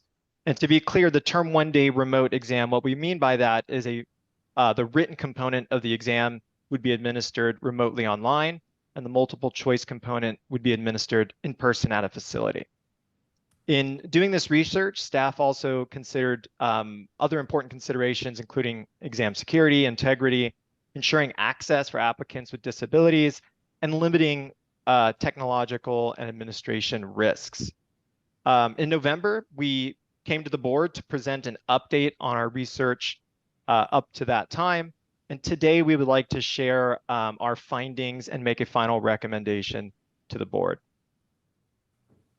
So to quickly summarize our findings that are most relevant for today's conversation, first, we reviewed using the ExamSoft exam delivery platform as was used during the pandemic administration of the exam. What we found was that ExamSoft still cannot support many of the testing accommodations that have been challenging in a remote environment. This includes unscheduled breaks, handwriting, physical assistance, and some specialized software and equipment. We then turned our focus to the record and review proctoring approach that is common amongst platforms like ExamSoft. And we found that this is extraordinarily labor intensive. It requires that staff review all flagged videos after the exam to determine rule violations.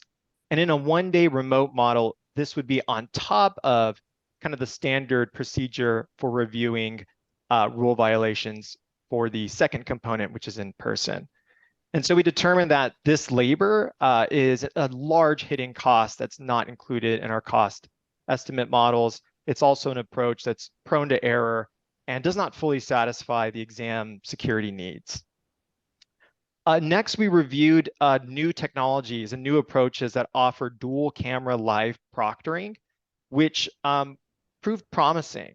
They offer improved security and they can deliver more testing accommodations using these approaches. However, what we found was that none of these solutions reviewed that offer this approach have a track record of delivering proctoring at a scale necessary for the bar exam. What we have determined is that we can incorporate these new approaches and technologies into upcoming programs as a means of testing and piloting the technology for further validation. We then explored in-home proctoring, with the thinking being that for those with certain accommodations that are incompatible with a remote platform, that they would have proctors administer the exam directly in their homes. What we found there is that in-home proctoring raises significant safety and liability concerns with unsupervised proctors entering the homes of test takers. There's also some other challenges: proctor recruitment, especially in rural areas, and attendance, what to do in unexpected no-shows, and other kind of operational challenges with ensuring that proctors are on site where they need to be and when they need to be. And lastly, we reviewed a test center model. And a test center model offers some benefits because individuals would be able to test at a facility near their home. There would be in-person proctoring and real-time tech support. What we found, though, is of the vendors that offer this type of test center model, capacity, securing the number of staff and facilities needed to meet the California bar exam scale, really made it a not viable option for use in July 2024. And so staff is continuing to explore this option in the future.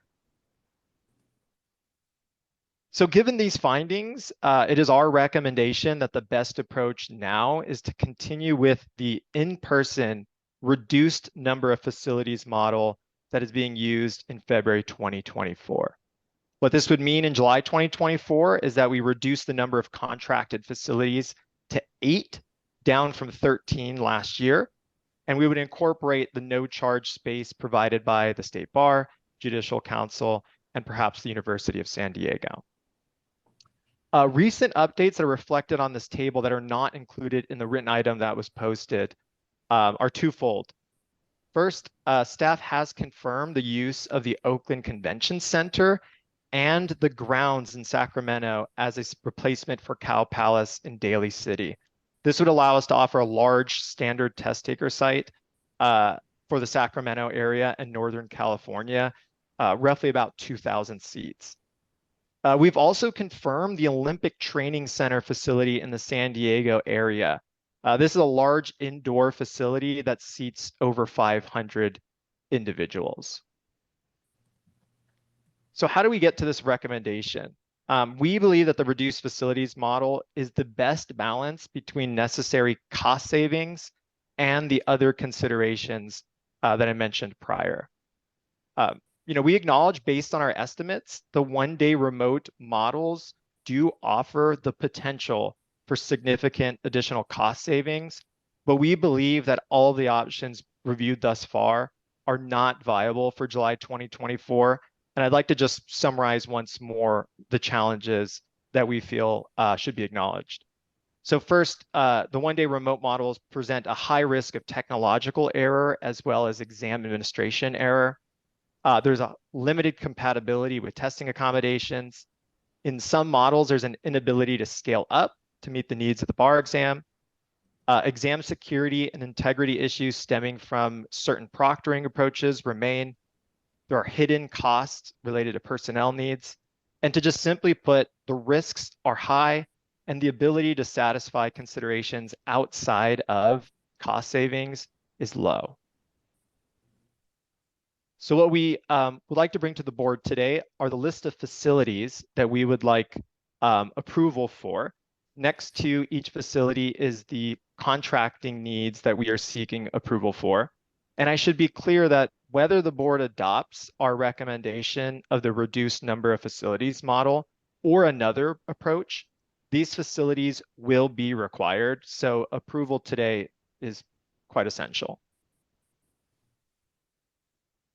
So what we're asking the board today to decide on is to approve the reduced number of facilities model for the July 2024 bar exam, continuing the same approach as being used in February 2024. The board is asked to approve contracting for the facilities confirmed to date, which now include the Oakland Convention Center, the grounds in Sacramento, and the Olympic Training Center in San Diego. A third component, which was included in the written and posted item, was an ask that the board approve delegating authority to approve contracts for the unconfirmed facilities to the board chair. The good news is we have confirmed the facilities that we feel are appropriate in San Diego and Northern California. However, it may still be appropriate to include this provision as we have yet to finalize contracts pending approval today. And so in a scenario in which there are unexpected changes, it would be imperative that staff has the ability to move swiftly, considering that the exam date is approaching fast. So that's a quick summary of our findings to date and our recommendation. I'm happy to take additional questions. All right, thank you so much for your work on this. Any questions or comments from the board? Trustee Tony. I like this list a great deal. It's a lot more information. I think it's important for this information that we're seeing now be reflected on the website. Because even right now, when you go to the website and you look at this item and the attachments, the information is different. So I want to be very careful that the minutes reflect that what we're voting on is what we're seeing on a screen and not what we have in the website as of today. And so, you know, the minutes are going to have to be very clear because a lot of times the minutes refer to what was on the agenda. And I want to make sure that what we're voting on the screen is just really clear because it's different from what's on the website right now when you go to the agenda link.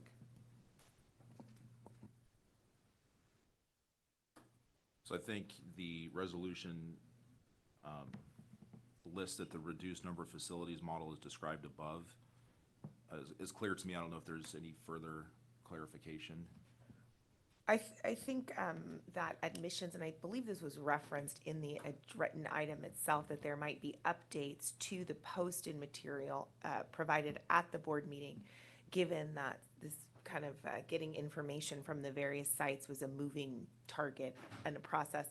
I don't know if admissions staff forwarded to our secretary's office the updated slide deck prior to the presentation. If they have it, we'll post it. If they don't, we'll send it over and get it posted. So certainly we can take care of that right away. Any other questions? Yes, Trustee Sewell. Leah, do we know for the February exam whether or not there's been any drop off in the number of takers or test takers yet? Just wondering, just because of the reduced number of sites, whether or not we've seen any reduction at all. I'll look to admissions staff to answer that. I don't know. So registration for the exam closed on January 2nd of this year. And in terms of our count, we have a little less than we forecasted, but it's not a significant drop.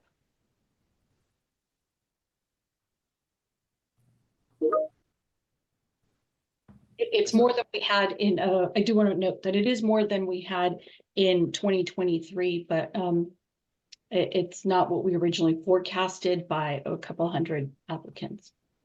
So more test takers than February 2023, but not as many as we forecasted based on like our understanding of enrollment data and who's failed the bar previously.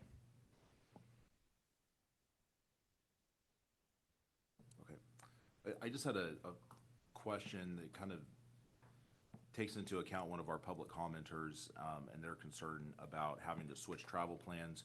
Is there any sort of consideration given to individuals who have had to switch plans due to maybe this shifting landscape?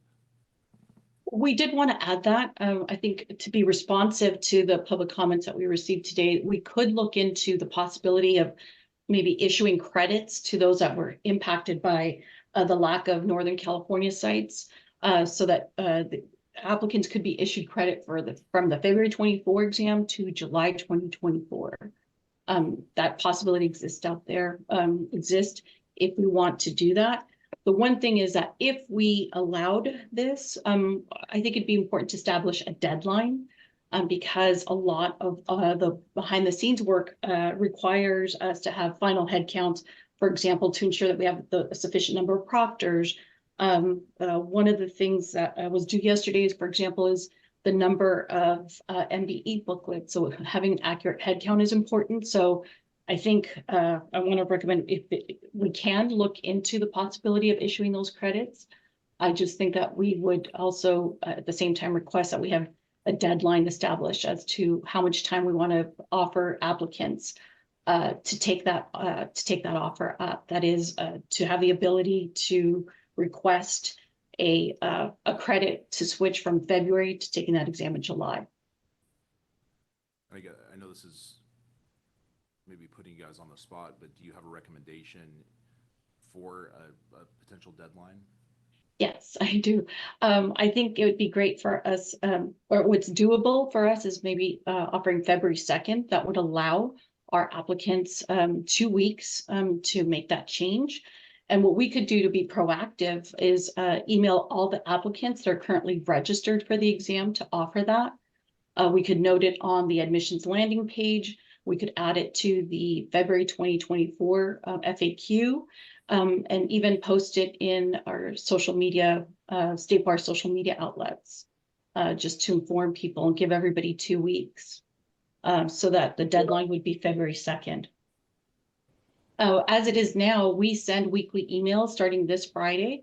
Every Friday, we send emails, reminders to applicants about activities or deadlines leading up to the exam. We can also include it in this Friday or tomorrow's email. Thank you. Any other questions or comments? Yes, Trustee Barahona. Yeah, I'm not sure if I'm reading this correctly, if I have the right documentation, but it looks like in February 2024, we offer 7 sites. And in July 2024, I'm reading 10 sites. Am I misreading that information? It does not seem like a reduction in sites, but am I missing something? Yeah. So February, we have a lower number of applicants compared to July. So what's being discussed today in terms of our plan is for the July bar exam, July 2024. February has already been determined that it was going to be in person. We have a lower number when you compare February to February. So I think the reduction is July to July, February to February. So I thought I heard Cody, you say there were 8 sites for July. Is it 10 for July? It's 8 contracted sites as well as the additional facilities that are offered at no charge, which includes the Judicial Council and the State Bar offices. Yes. And that compares to 12 in July of 2023?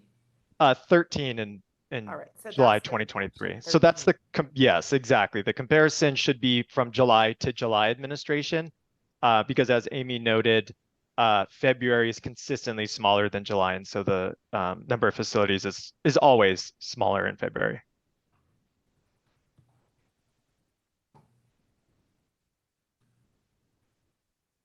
Any other questions or comments? And yes, Trustee Barahona. Sorry about that. My next question is, while some of these test center models are not able to go to scale, is there a consideration around a pilot to add 1 additional site perhaps as a compromise position? To date, the kind of testing that we imagined would happen next would be including some of these approaches, particularly the dual camera live proctoring in some of our lower stakes programming. So for example, we have the bar exam experiment, in which we're testing different procedures. And so I think we, at this point, have thought of it as kind of an iterative testing and piloting approach to ensure that we have like a full level of confidence before introducing it, at the level of the high stakes exam.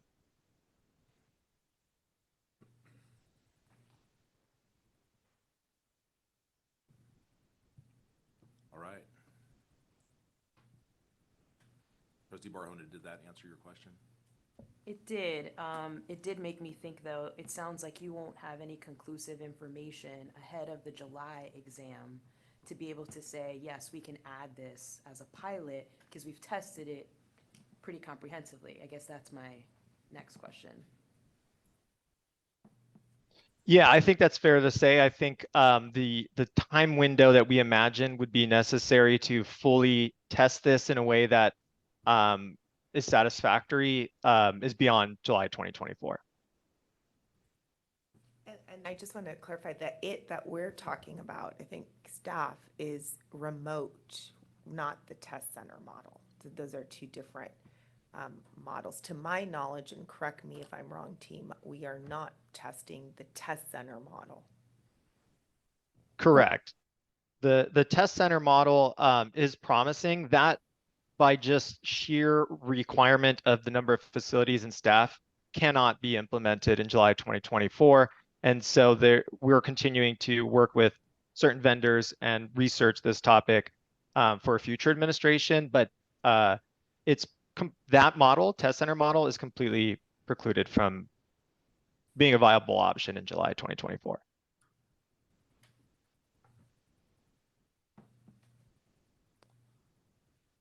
All right. Anything else on that topic or any other questions? If not, can we put up the resolution again, please?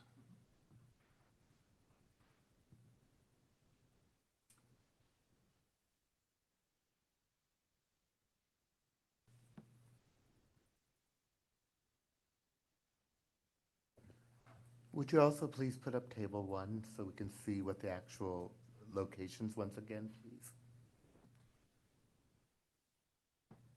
Madam Secretary, are we able to do that? Yeah, this is where the recent update that we were trying to describe earlier comes in. I'm happy to share the revised version of this table that I presented moments ago, because this revised version includes the now confirmed facilities located in San Diego and Sacramento and Oakland. And this is information that we've received as an update literally within the last few days. And so if it serves the board, I can present this option as the most up-to-date version of that table. Yes, please.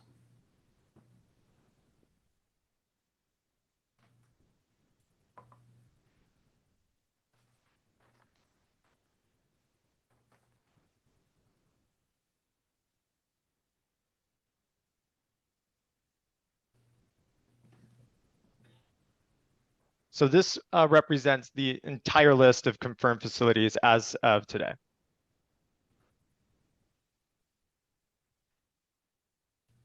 And then I would imagine that any resolution will reflect this table. We can make a motion to that effect. All right, Trustee Barahona.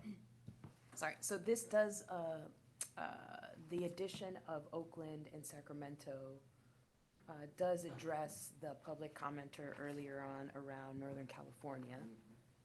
So that is super helpful, so thank you for the staff's work on that.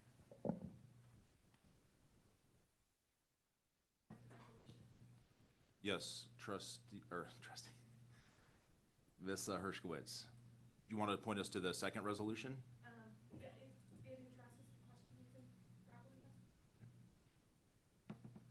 All right.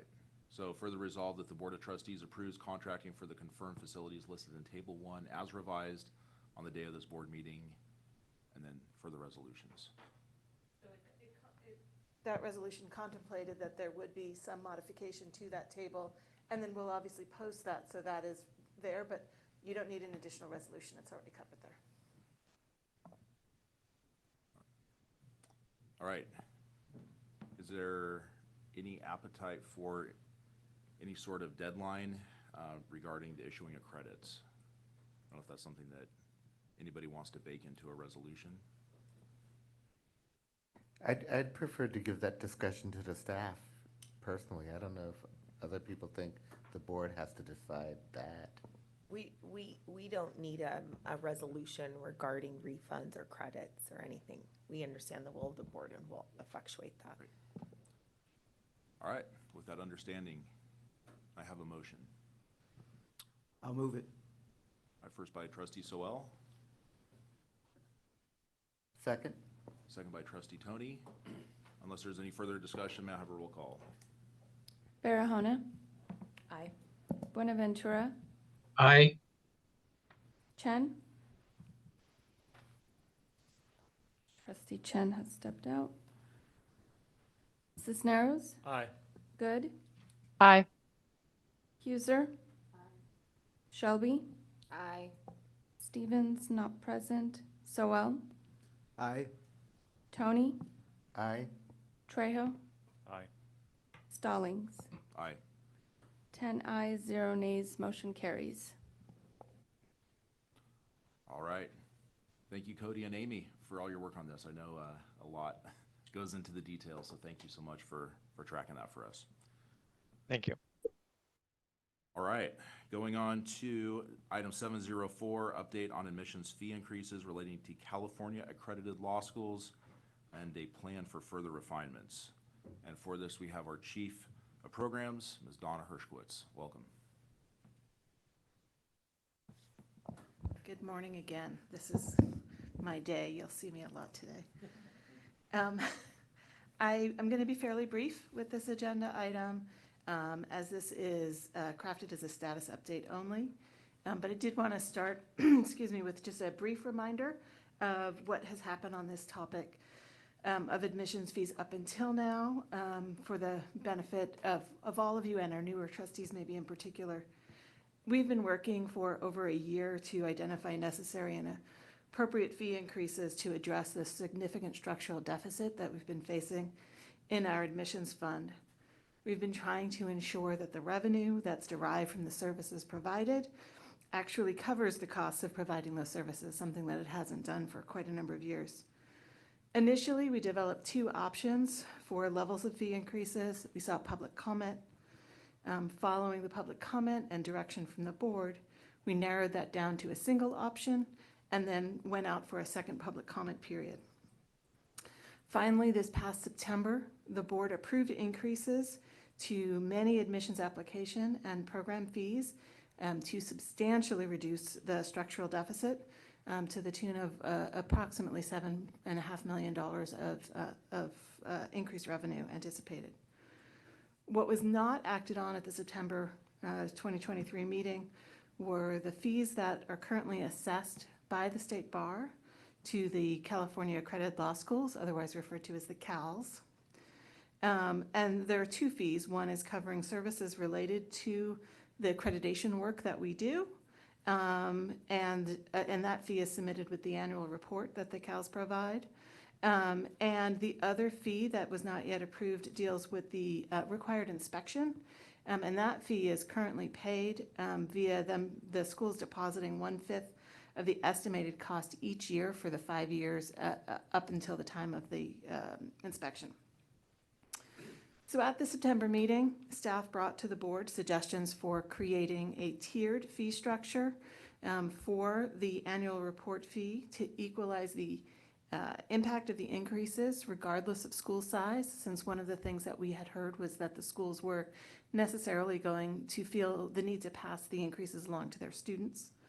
And the board asked staff to circulate that approach for another public comment period, along with a downward adjustment in the fee that we were proposing to charge, because the board felt comfortable with the one-time bump that we received in revenue, and felt that there was a slightly greater, better fiscal condition that the admissions fund found itself in, and was looking to reduce the increase by a bit. So we put that out for public comment. We received 26 comments, and the agenda item gives you a breakdown of the comments we received. After reviewing that public comment, staff feels that the comment that was submitted by the deans of 11 of the California accredited law schools, that letter raises some important issues, and that additional refinement of the proposal is really needed to ensure that we have complete transparency, fairness in the application of the fees, and accuracy in how we are calculating these fees.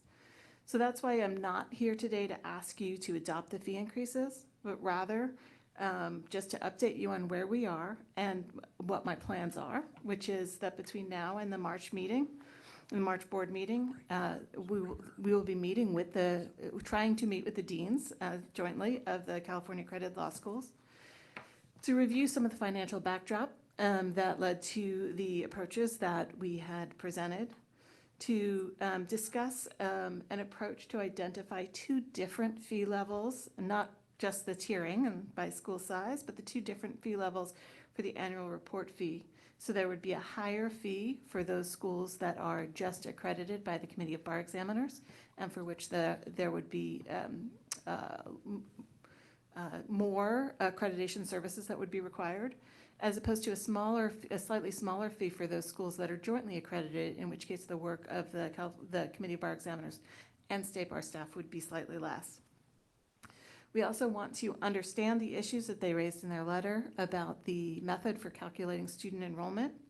And finally, we think it's appropriate to revise the requirement that the schools provide a deposit of 1/5 a year of the estimated cost of the inspection leading up to the inspection, and rather that the default be that they would provide the inspection fee in the year in which they're inspected.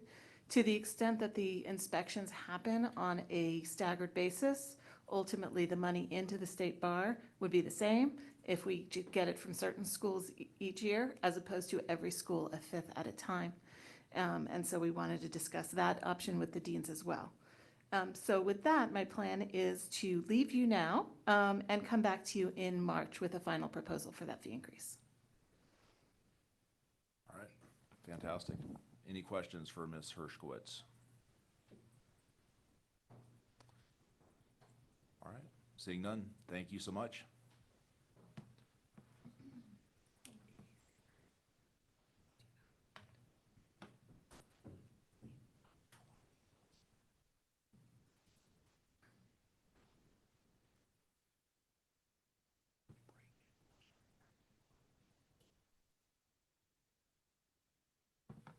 All right, we've been going pretty hard this morning, so what I'm going to do is we will take an early lunch break.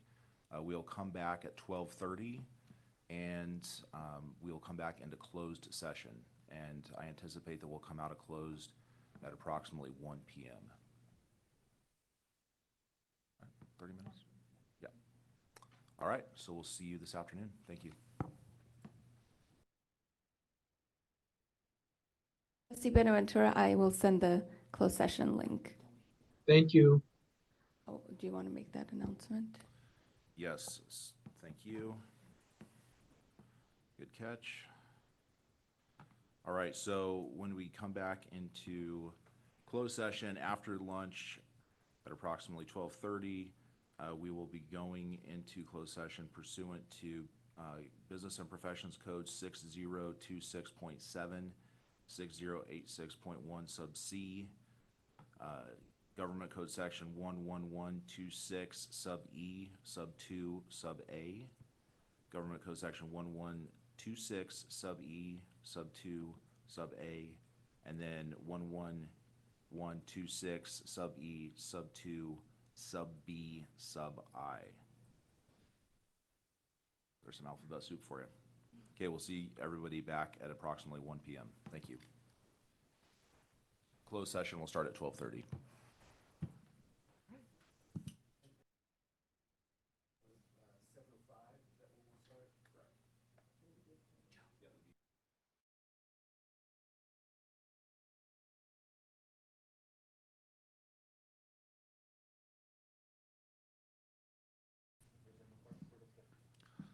All right, we're back in open session. There were no reportable items to report out on.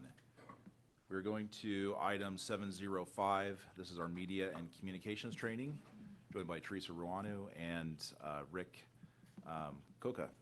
Welcome. Happy Thursday. Same to you. Oh, that was very loud. I think everyone can hear me okay. Yes? Yeah. Thanks so much for the time. I'm really happy to be here with you all. I'm Teresa Ruano, the head of our communications office. I've been at the State Bar since 2019. This is my colleague, Rick Coca. He's our PIO. He almost single-handedly handles our media inquiries. He's sort of an expert in media relations. We're really happy to have the time with you. We're going to do 3 things today.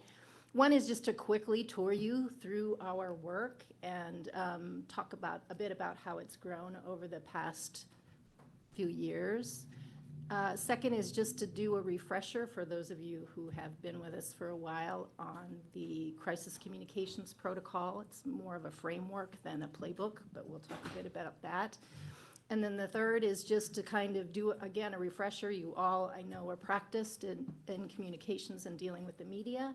We just want to revisit what the spokesperson policy in the board policy manual is about and give you a chance to talk about that if you'd like or ask us any questions. So, without further ado. So what makes communications strategic? There's a lot of fun things you can do in communications. Everyone has an idea about what they are. Basically, what we try to do is really focus on communications efforts that further the organization's strategic goals, mission, or values. We know that you know the importance of that. We're really grateful, actually, for the direction that the board and our leadership team give us in the area of communications, from Trustee Shelby's wonderfully concise optics, narrative, and relationships to the discussions you've had about messaging, the ideas that you've contributed to our communications plans. You push us to be better, and we're very grateful for that. So the recognition that you have given to the importance of communications is expressed in your 5-year strategic plan.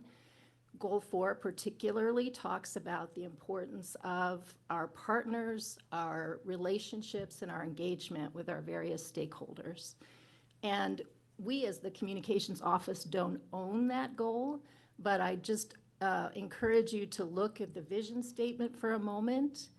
Think about how these things are achieved, the importance of a vibrant and effective communications program to actually achieve what are the implementation steps in the goal 4 of the strategic plan. And we do support all of the other State Bar strategic initiatives to the best of our ability with the limited resources that we have. So it kind of spans the rest of the goals as well. So this is the communications team at the State Bar. I used to joke that the name of the office had more words in it than there were people in the office, but we're now at parity. And you'll notice that we do, there are characters in this little portrait that do other roles. Tinny Chan, right over there, you may know her from her work supporting the board and the finance committee. Lizette Oliva, who's centered there because she took the picture, splits her time between communications role and appointments. I am also on the appointments team along with Luisa and Alfredo. So just like many other parts of the staff of the State Bar, we wear many hats and our jobs have very wide spans of activity and function. So what do we do? This is sort of the range of things that the office is responsible for. We will talk through a few of those in a bit more depth. The main point of this is just to kind of give you an idea of the channels that we have available that we work on directly. And also to note that, of course, one of the advantages of having a small and nimble team is that in a crisis, we can deploy all of those channels to getting out the message that we need to get out very quickly. So let's look at the activity that this gentleman handles almost single-handedly. Media inquiries at the State Bar have more than doubled. And I think in this past year, the total was over 1,500, so about 30 a week. It's a very active office. Again, we try to be responsive to every inquiry. Rick will talk more about that later. Media coverage also growing steadily, not only doubled, but almost on the way to tripling over the past few years. We have content responsibility for the website. It doesn't mean that we have the ability to identify all the needed content updates that are constantly being done. That is a shared responsibility with all the offices, but all of those updates flow through us. And I think as a part of the discussion today, you'll be hearing about the need to bring our website to a current generation and a redesign effort. And that will mean that our office will take responsibility for a website refresh and will be growing staff to accomplish that goal. We do a variety of digital content, and we work with talented vendors in order to do them. On the left is just a little screenshot from the Spanish language outreach campaign that we piloted last year and that is running again this year. It's a paid digital ads, social media campaign plus radio, outreaching to Spanish speakers in Fresno and San Diego. The first time we ran it, we saw an immediate impact in increased calls from Spanish speakers to our call center. The purpose of the campaign is just to make them aware of the State Bar as an organization when they are looking for legal help and they want to make sure that an attorney is in fact an attorney, how to use our resources to do that, or to know that they can file a complaint in Spanish. And then also to just make them aware of other consumer outreach materials we have in Spanish. The center image is a video snapshot. We have a series of videos now over the past couple of years that are short vignettes of people who have been helped by the work of the State Bar. Those premiere every year in our digital annual report, and then we promote them on social media and YouTube. Up on the upper right, our digital strategic plan. And then the last image there is a snippet of one of our animated explainers of rules of professional conduct. The most recent one that just came out a couple of weeks ago is the animated explainer of Rule 8.3, which requires attorneys to report misconduct by other attorneys.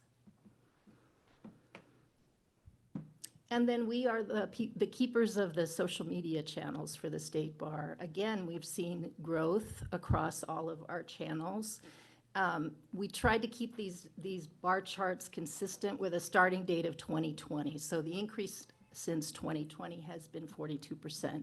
But what we did see as a result of the pandemic, and I think many organizations did, is that between 2019 and 2020, there was a very big jump in follower growth. So if you look past to 2019, we've pretty much doubled our followers in that time frame. How's this work measured? So the board's metrics for our office have to do with internal satisfaction. The center one is about social media growth. And then the third is about media coverage and the tone of that media coverage. We are meeting all of those metrics. The preliminary results are there.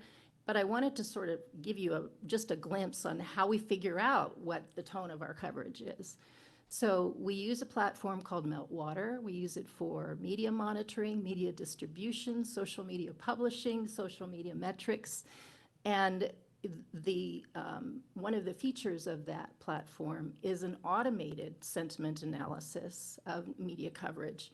But the machine doesn't quite understand how to tone our coverage because, for example, if there is a news story that we have issued a media advisory about a disbarment, and the reporters pick it up, and the story outlines all the bad things that attorney did to get them disbarred, the machine thinks that story is negative. But it isn't for us. It's actually the kind of coverage that we need to get in front of the public so that they understand the role of the State Bar and have some association with that public protection function that's so important to us. We've been very careful about going in and switching a machine sentiment. We've actually come up with a rubric to make sure that we are conservative and when we adjust those things. But the main point is that while the goal in the metric was 70%, we're actually at, for the first year of measuring this, we're at 92.2 neutral to positive coverage. Many times, I think it's human nature, we focus on the negative, but for the most part, journalists are doing their job and they're giving us neutral coverage as the vast majority of the coverage. And then in terms of positive stories, the goal was to present you with 3. I think 5% of our coverage is considered positive, and that I think translates to about 150 stories a year. We can always do better, but I think that it gives you an idea of sort of the breadth of what we do. One other interesting note about this chart is the large breakdown of positive coverage in broadcast. And predominantly, last year at least, that involved Spanish language broadcast reaching out to us or us pitching to them, again, to have interviews in Spanish, talking about where you can go if you have been taken advantage of by an attorney, where you can go to check if an attorney is legitimate. And we have actually developed, and with particular help from Rick, we've actually developed very good relationships with Spanish language broadcast. And then the other little tidbit that has been a discovery for us is that we've learned that Spanish speakers use YouTube far more than English speakers. So those vignettes and news stories we recirculate on YouTube, and the YouTube algorithm helps us and actually reshares that content quite readily. All right, I'm going to change course and talk briefly about our crisis communications protocol, which was shared in your materials. First, just so that you know we have one, and then to sort of make it clear that it's not a thorough playbook. There is an entirely different effort that's through the General Services Office, a complete business continuity playbook.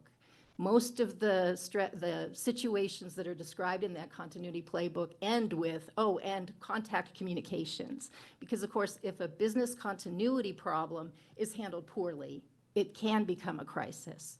But what the crisis communications protocol is intended to do is really just to be a framework of how we will approach that work. And it is brief. It outlines roles for all of the different groups that are mentioned there, and it leaves to the executive director the action and decision to actually call something a crisis and invoke the crisis communication effort. Here are the basic principles that are in the plan. I think that the examples that are cited there are examples where the entire team actually operated at its best ability to reflect those principles. So in that sense, it's working, but it's working because I think there's a common goal and a common understanding of what are the right things to do in a crisis. And now I'm going to turn it over to Rick so he can talk to you about the media. Thank you, Teresa. Thank you, trustees. I'm going to talk a little bit about some of the dynamics that we in comms deal with. The State Bar's commitment to transparency and accountability that this board and leadership has championed is definitely a very important part of our work as well in our interactions with the media as well as the social media posts we put up. As such, when it comes to the media, we aim to respond to each inquiry that we receive with whatever information, requests for interview, requests for statements that the media folks are asking for, and to do so and meet their deadline. Occasionally, we do have to let them know, given our statutes and rules, that some information is confidential, but we're very clear about that. and ultimately are looking to help them push their story and get it done. Another dynamic that we deal with and that you all might be aware of is newsrooms have, since 2008 to 2020, there's been like a 26% deduction in media jobs throughout that industry. And that's something that I have experience with when I was a reporter back in 2008 at the Los Angeles Daily News in the San Fernando Valley. And so today, reporters are dealing with that, with reduced newsrooms and also advanced technology that, requires them to do their jobs, to do it quicker, to hit deadlines sooner, and post on social media and use all the other interactive tools available to them and, to meet their deadline. And so today, another dynamic we deal with is, and it's good news, as Teresa talked about, we have increased our media list pretty dramatically over the last few years. We had about 275 folks in our media list a few years ago, and now we have well over 1,000. And that media list includes county by county lists when we want to be very specific to where we're sending things.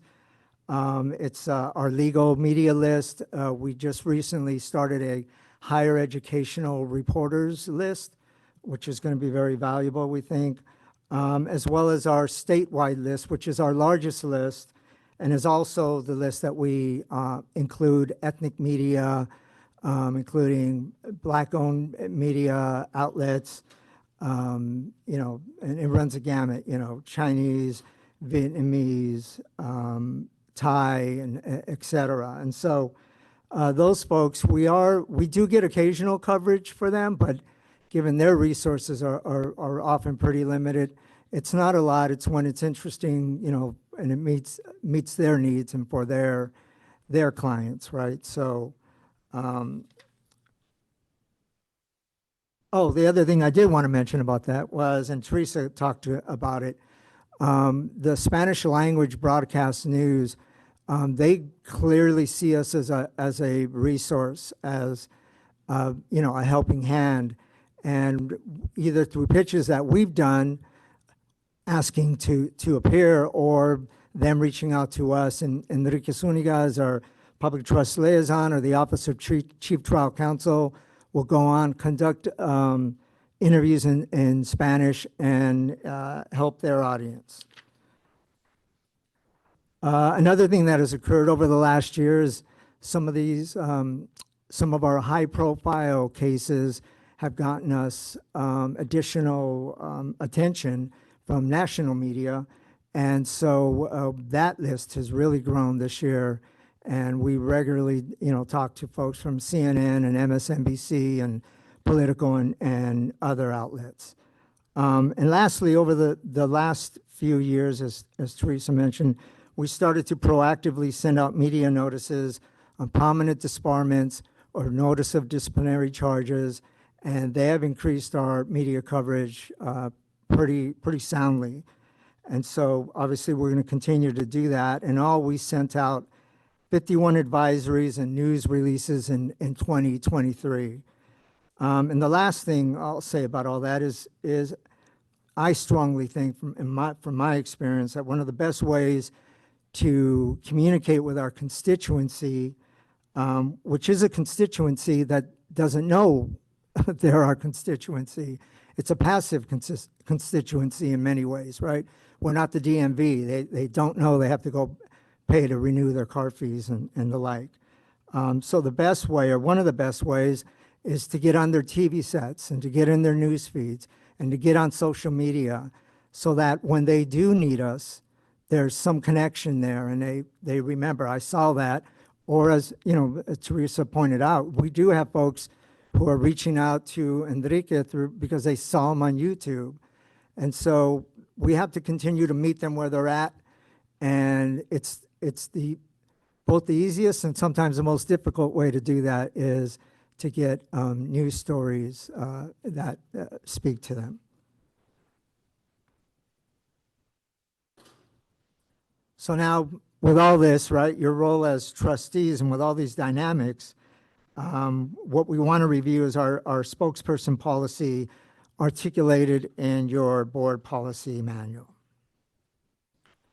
And it reads in part, the only persons with standing authority to respond to inquiries made to the board or to make public statements on behalf of the board or the state bar are the executive director, the chair, or their designees. Goes on to state, any inquiry or contact from the media should also be referred to the executive director or their designee. So when you get a media inquiry, what do? You forward it to Leah Wilson and to us at BARCOM, BARCOMM, at calbar.ca.gov, so we can work with you and coordinate a response. This is the email that most reporters know to reach out to us if they want to get an answer to something. And if you want to include Chair Stallings as well, please do. And as some of you know, reporters will reach out to you directly as they do to staff individually or even to us, the media team as well. And given all those dynamics of, hard deadlines and wanting to be transparent and accountable, and who is the person who should be speaking on this? Do you need background that would be useful to you if you're going to do an interview, let's say? We can provide all that and trying to meet all these things all at the same time while, best practice for any agency, we want to respond with an appropriate, coordinated, and consistent message. So And thank you. that's really it. But if you have questions or would like to discuss the communications effort, we're here for that. All right. Thank you for that presentation and for all you do. Any questions or comments? All right, see Trustee Buenaventura. Yes, thank you, Mr. Chair. I like that you have this, you're on mute, relying sir. on, oh, I'm sorry. Can you hear me now? Nope, still. No? There we go. Oh, okay, great. So I really like the idea that there's resources that you can rely on to monitor the media coverage of the state bar, and it gives you a sense of the negative and the positive. But I was wondering, is there something that you do proactively to look out for stories that are not correct and sort of just correcting the record of some of the misstatements or some of the false news about anything that has to do with the state bar or some of the things that are happening surrounding some of the issues that we might face? And is that kind of practice in place if there's like a news story that's just false? Does the team mobilize in an effort to try to correct the record? What's done? Is there any kind of monitoring to make sure whatever news is out there is correct and that the public is not misled by some of the false news reporting?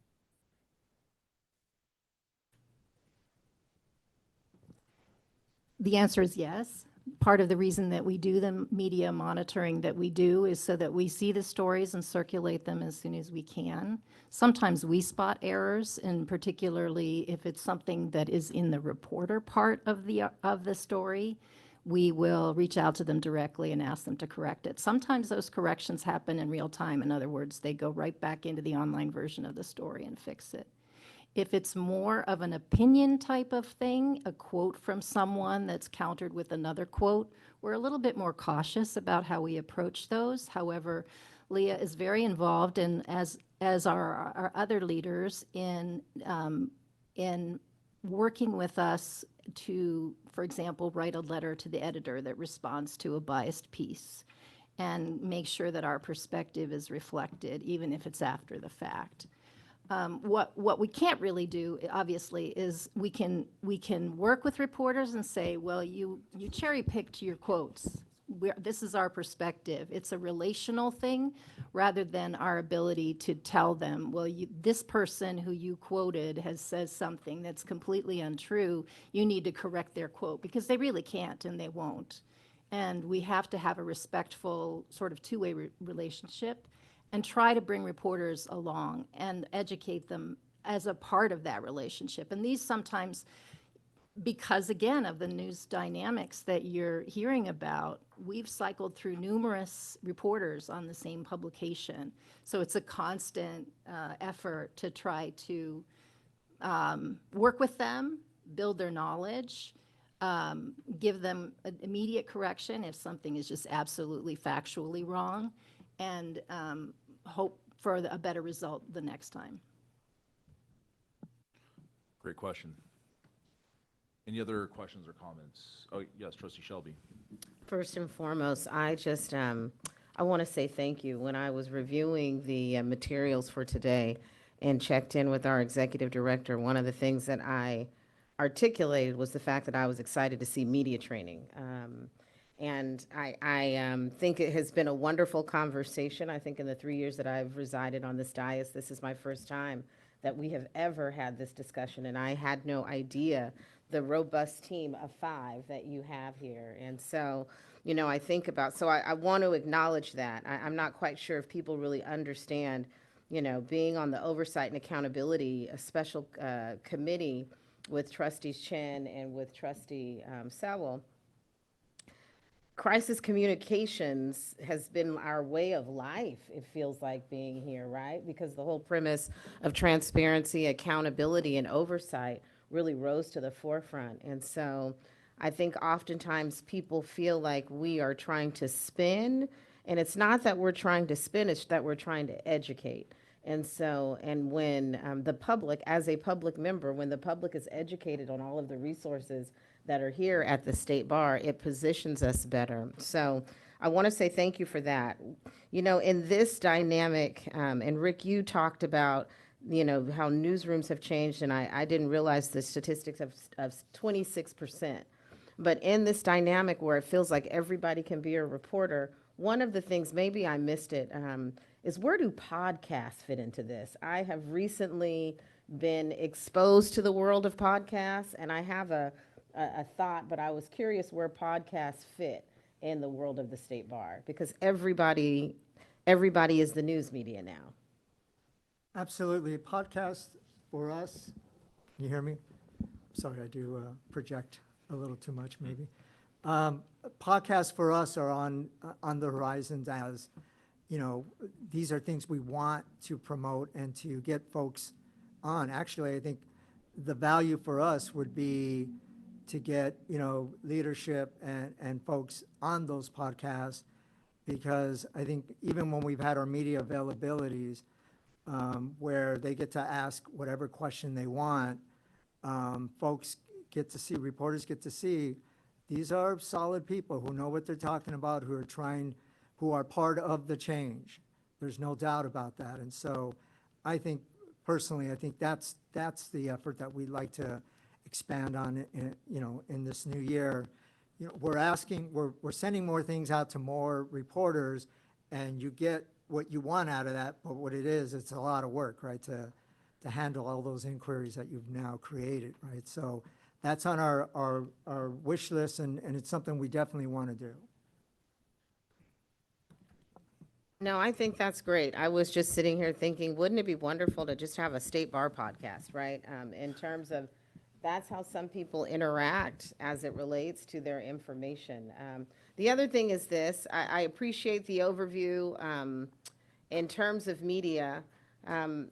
I would say in the future, as if your plate isn't already full, for those people who may be on this dais that have never gone through media training in the sense where you're being peppered with questions and trying to figure out how to pose them, I'm confident you all would be very skilled in helping people to do that. One of the things that I find, and we all, it was a great refresher, but you know, we speak as individuals, we don't speak as the State Bar, and we direct information to leadership. But one of the things I think is interesting is oftentimes when you don't respond to media, there is another perception that is drawn. And so sometimes people need the language in terms of how to respond, even when they're not responding. So the person in the media doesn't look at that as being ignored or someone didn't follow up with me. There's a way to do that appropriately where you are still honoring the protocol of the organization. But thank you so very much. This was a great presentation. Yes, Trustee Tony. I very much appreciate this presentation and the validation of what I've always believed, which is when any of us as trustees get contacted for a comment on what the State Bar is doing, has done, that we refer it to leadership, okay? Board chair, executive director, those are the people to refer things to. I want to share the one time I made an exception to that and why I made an exception to that. And that's, I got an email from a reporter from a publication, something like Law 360, okay? And it was asking about why, a story about Form 700 and the uneven, way that board members were or were not filling it out. And he noticed that I hadn't filled it out. And, would I be willing to talk about it? I talked to Leah first. She, she said, I'm not sure, you have to be very careful. This is the type of thing where if we're not careful, it can be a setup for the State Bar. And I took that under advisement, and I made a judgment call to call the journalist back. The first thing he told me was, I'm so glad you're called. You're the only trustee that has called me back. And I said, I'm going to be very clear. I am not speaking on behalf of the board. I'm speaking on behalf of Mark Toney and why Mark Toney did not disclose a lot of information on the Form 700. I am only going to speak of mine. And what I did is I had done the research ahead of time. I referred to the, the various, Secretary of State, things that they put out on a Form 700. I referred to the State Bar Board Manual and what it said. And I walked them through the language. And I said, reading this language, reading the fact that it says that every state agency is different, refer to your own rules. I referred to the own rules. And I said, this is why I didn't fill it out, because when I read these words, it sounded to me like I was not making a decision that impacted anything that I owned or had financial interest in. And he said, oh, when I read these words, I have the same interpretation that you did. You changed my story from originally State Bar trustees, once again, flaunt the rules and aren't complying to, well, maybe the rules should be looked at to apply more generally to state. You write what you're going to write. But I'm telling you, only speaking for myself, why I made the judgment call I made. And so anyway, I'm just saying that sometimes, I think it's justifiable in limited circumstances to exercise judgment, but make it really clear I'm only speaking for myself and my compliance, why I did what I did. I am not speaking for any other member or for the State Bar itself. All right, thank you for that example. I would just like to add that Yes. one of the things that we have done, and it really does depend on the preference of trustees and their level of experience and comfort with the media. Rick does do one-on-one media training, coaching. So, if there's a situation in which you want to speak to the media, you want that kind of bulletproofing of, here's what we know about what the reporter has done in the past. Here's what we know about what the story is now. Here's the likely questions. Would you like to practice? We're happy to do that. And Rick's an expert at it. And you're welcome to ask for that at any time that it would be useful. Yeah, I would just add, I think it's not infrequent that a board member lets us know they've been contacted, and they'll get a question back from our team, do you want to talk to the reporter? Because it's sometimes, particularly around all of the Girardi releases, we really deployed trustees to speak. So I think just because we do want to be informed, and you did, Mark, reach out to me. What we don't want is we have no idea that you've been contacted, and you're off talking to the media. But I think just having a structure and being on the same page about the message is really helpful. And just on a practical level, just also for us doing our work, it's helpful for us to know, because we might be working on another statement from another trustee, and they only really want one, and you want to talk to them. That's better than us doing a quote. So we'll save ourselves time as well. Yes, Trustee Trejo. Thank you. I'd just like to add that I know when I first joined the board, I was being held most accountable by people within my community. Many of my attorney friends had no problem telling me their opinions on things and what my thoughts were. So I, for one, certainly would take up your offer to do some kind of media training, just so that, because if you're not prepared, even within your own community, if you're thinking about it too much, it just draws attention. And so for me, because I'm not prepared on a daily, I think it certainly would be useful for me. So thank you. Definitely. Right, any other questions or comments? I would just like to have a comment. This is a very self-effacing team, but they're do incredible work. And just when I think about when I came to the bar, which I think was in 2015, Steve's nodding, and the difference in what we've got on the communications front, it's just incomparable. And I think you can see with Teresa's a leader, it's a very structured and organized endeavor with clear metrics and accountability standards. And bringing Rick on how long have you been with us, Rick? Yeah, that's really amplified our media engagement, and that is built on relationships, and really give Rick credit for building those and sustaining those relationships for us with very particular reporters.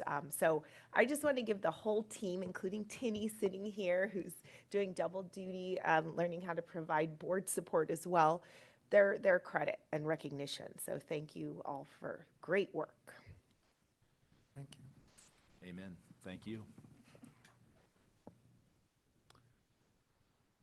All right. That's right. Yeah, we're going to take a break here after this next item, but we're going to move on to item 706. This is adoption of preliminary 2024 legislative priorities and affirmative legislative proposals. And we have Donna Hershkowitz and Bridget Gramia joining us once again.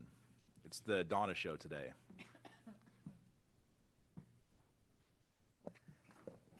Good afternoon. We are back.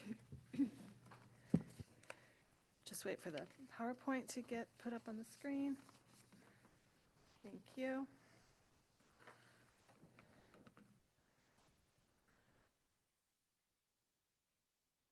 I'm just going to test this out. Perfect. Okay.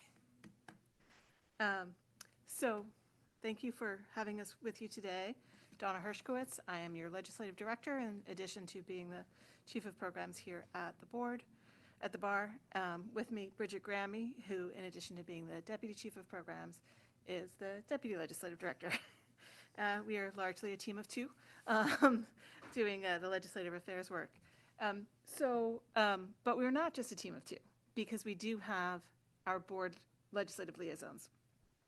And so, having met with the board's legislative liaisons over the past several weeks, we are here today to ask the board to adopt legislative priorities as well as several affirmative legislative proposals. When staff did meet with our legislative liaisons, they saw a slate of proposals, a whole list of items, and we were asked, well, what's the priority order here? Is there a priority order here? And so we considered it for about half a second, if that, and came to the mutual understanding that the recommendation is that the State Bar have a single legislative priority, and that's securing a fee increase. As the board is well aware, and for the sake of the new members, the sale of the Bar San Francisco building at the end of 2023 is the thing that is enabling us, frankly, to get through 2024 without a fee increase.